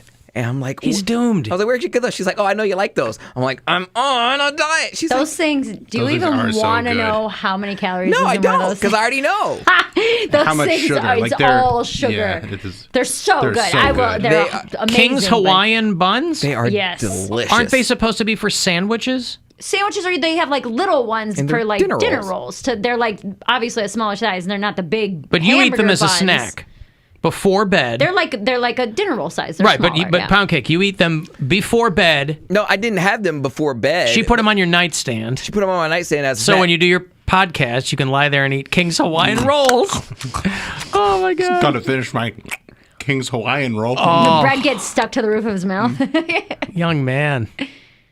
No, yeah. Because if you're not in the shape you want to be in Mexico, you can't blame your mom. I have no one to blame but myself. You're gonna be drunk the whole time anyway. But why is your mom? So to your mom, that's how she shows love. She's spoiling me. Yes. That's how she shows love. Because the fact that I don't have to buy groceries, she's like, I want you to feel a hug on the inside. So she buys me all these sweet treats. Why doesn't she give you actual hugs? She does too, but we are a snack family. That was how we all. That's why my brother's so big. That's how we grew up. We luxuriated in the company of ourselves and then the food around us. We would share, bags of the Hershey's Kisses, or we would share, But being fat is uncomfortable. I'm the skinniest one, so I'm sure it probably is uncomfortable for them. But your brother, right? But what I'm saying is, you being the skinniest one doesn't make you skinny. It means you're the skinniest one out of your brother, who you said is fat. Yeah. And your mom, who you said is not in good shape. She's smaller than me. She's shorter than you. No, but she's not big. Like, so. No, I know that. I'm just saying, like. Oh, I guess I'm not the skinniest one. My mom probably would be the skinniest one, but she doesn't eat that much. Like, she eats bad, but she eats it in moderation. She doesn't eat healthy. Dude, she you can do that. And that's what it is. You can do that, but it's not good. I eat once a day, and it's 2 Reese's Christmas trees. Literally. Hey. Yeah, that's not. No, you can do that. And then she'll but- have, pieces of her Walmart chicken. She'll just take it off the, off the chicken itself, and that's her dinner. But like I told her, you are funny. And that's your mom cracks me up. She cracks me up too. But that's how we show love. That's how we bond, is by a big thing of food. And it doesn't have to be healthy, but it's just like, let me try this. Ooh, let me try that. You're all eating the same mashed potatoes out of the bowl. Like, I'm soon learning more and more that there are like hidden snacks all around my house, like places you wouldn't really expect. I lift, like, if there's like a pot on the stove, she has my uncle that stays with her. If there's a pot on the stove, and I'm like, this pot has been sitting here since I got here. Where is it going? Snacks in there. Like, she's hiding it from my uncle, so if he doesn't see it laying in the cupboard somewhere. She has a pot on the stove on a burner that's not on, and it's full of snacks. Yeah, it looks like something you would like. Yeah, like she's making chili or something. Yeah, and I lift up the top. There's Jolly Ranchers in there, a big bag of Jolly Ranchers in there. I'm like, everywhere you go. Alan, I'm currently eating Strawberry Nerds and Pineapple White Claw. A+ flavor combo, this There you person go. says. That probably does sound good, but make my cheeks Creating a rosy. little bomb in your belly. Wow. All right. So King's Hawaiian... Ooh, Those things are so good. Dude, They are I good. can't even say it. King's Hawaiian rolls on the nightstand. Yeah, she left them for me. No one else is allowed to have them. They're for me. Oh, man. That's why she put all my snacks in my room. And I'm like, get these out of here. And she was like, oh, and I stopped at Chipotle and I got the 3 the worst sauces there. Queso, guac. She's like, I got these. Take these up to your room. I'm like, I'm not taking those. She's like, But why is she trying to actively work against what you have vocalized that you're trying to do? Because she's my mom and she doesn't care. She doesn't care. She's my mom and she doesn't care about me. She doesn't care that I want to be skinny. I want to get skinny for vanity purposes. It's not like I'm trying to get healthier. I'm just trying to look good. Well, but Being she's still with it. putting the stick in your spokes on that, though, was what I'm saying. Because I don't know, maybe she does. Whatever the reason is, she's working, you're at cross purposes with your own mom. But she knows my weakness. That's the thing. She don't get me those Reese's Christmas trees. Reese's Christmas trees. Oh, she can't just do that. She can't do that. Uh-huh. But she did it, and I ate like 2. And I was like, I just brushed my teeth. So I was like, now I have to go back and brush again. And it ruined the taste. Well, Tina Fey, she said that's the candy hack, is that when they put out the seasonal candies, those are the ones you get because they're fresher. Because they just made the Christmas tree ones. Hey. The peanut butter cups might have been sitting on the shelf all year long, right? Yeah. But the Christmas tree ones, they just made those. I'm in Halloween ones, they just made those. I'm in the vast minority of people who don't like Reese's Cups. I probably one of my least favorite candies. I like the thins. I like the dark chocolate Reese's Cup thins. I don't I like any iteration. I It's don't so like good. chocolate and peanut butter together. I love both of those things separately, but for whatever reason, I do not like those two flavors together. Okay.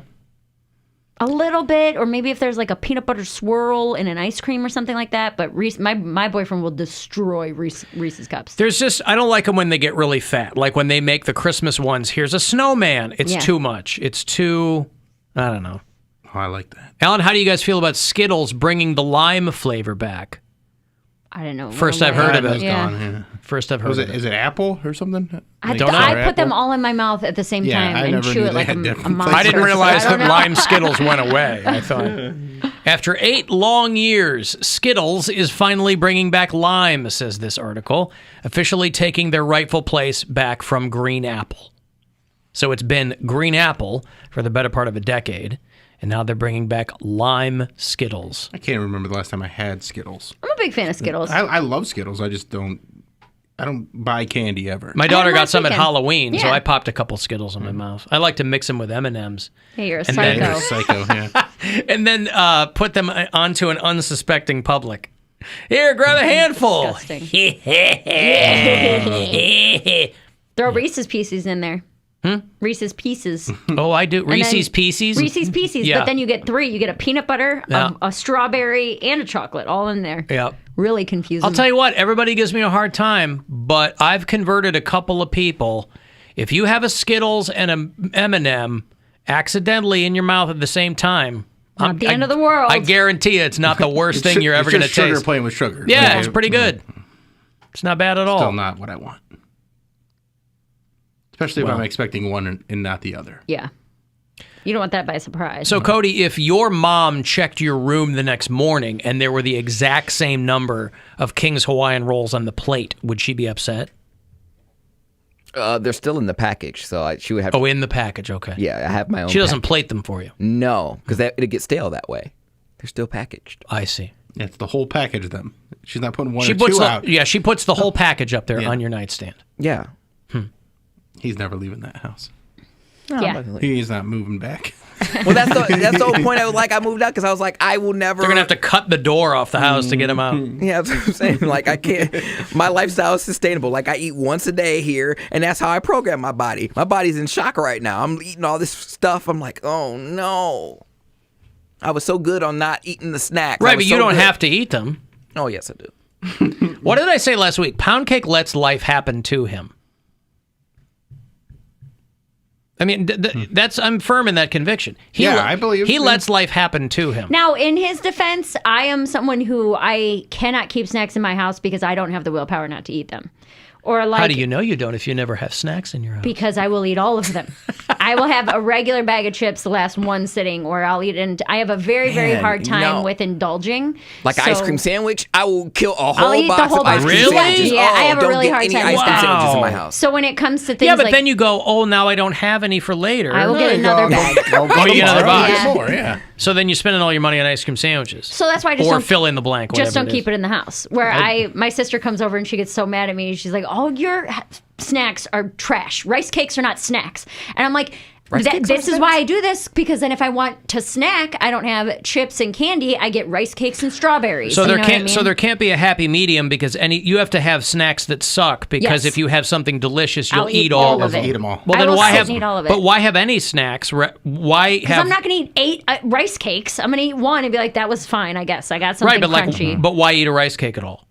Well, to have a snack. If you want to have snacks. Like eat an apple or something. Well, yeah, but I want a rice cake. If I don't want to cut up an apple. Oh, you want a rice cake? If I want something crunchy, like if I want chips, I'll be like, okay, I'll have a rice cake. Do you put peanut butter on it? I do. Rice cake with peanut butter, bananas, and cinnamon in the morning. Great pre-workout snack for anybody interested. Okay. But yeah, I'm the same way. So if I were in a house, like when I would go to my dad's house, he had a huge entire cabinet full of just the worst food you could think. And it was like, oh, this is what we're going to do today. I'm going to eat all these snacks and we're going to hang out and watch TV. I'm like, I don't keep it at my house, so I'll let myself indulge over here. So, Poundcake, you're at your mom's this week until your roommate tests negative. But then he's leaving Saturday. And then you're leaving Saturday. Yeah. Oh, yeah, you're gone next week, aren't you? I'm gone next week. Right. So I'm essentially going to be at my mom's house the rest of the week. Because even if he tests negative, I don't know if COVID's still on the wall. I don't know. I understand. So I don't the wall. I don't know what's going through there. And so then you come back the 21st. No, I'll be back the 20th. So did you back already? On the 20th. Did you already pack for Mexico then, or do you have to go back home and pack? I packed because everything was happened so fast. I packed for my mom's house. I still have to go back and get my Mexico clothes. And you better wear a hazmat suit. My mom has the gear and stuff. She gave me some stuff. So I have to go back and get the clothes and pack it at my house, and then I'll just throw all the clothes that I have for my mom's house. Is your mom going to pack snacks in a side pocket of your suitcase? He's going to open it and it's no clothes, just snacks. No. She traded it all out. She texted me, Caramel she's pissed. popcorn? What the hell is this? You ruined my relationship with mom already, because she texts me and she's pissed. She's like, you will get no more snacks. Good. You shouldn't have more snacks. She's doing you a disservice. You're days away from going to Mexico. I know. You think she'd be on board with that? Maybe this is her way of telling me she don't want me to go. I think that's exactly what's happening. Maybe if he gets so fat, he'll cancel. Exactly. I can't fit into my seat. I have to buy another one. Does she not want you to go? My mom doesn't want me to go anywhere. If I could stay in her room, in that room, in her house, underneath her nose. His mom doesn't even drive the highways. No. She doesn't want him going anywhere. Yeah, but I was I'll bring you back something. She's like, I don't want nothing. I'm like, okay. Wow. That's a pretty simple cause and effect relationship there. All right. I got to take a break here. If you want to get the last word in, shoot me a text quickly, 35192. Next chance for you to grab some money. Another keyword. It's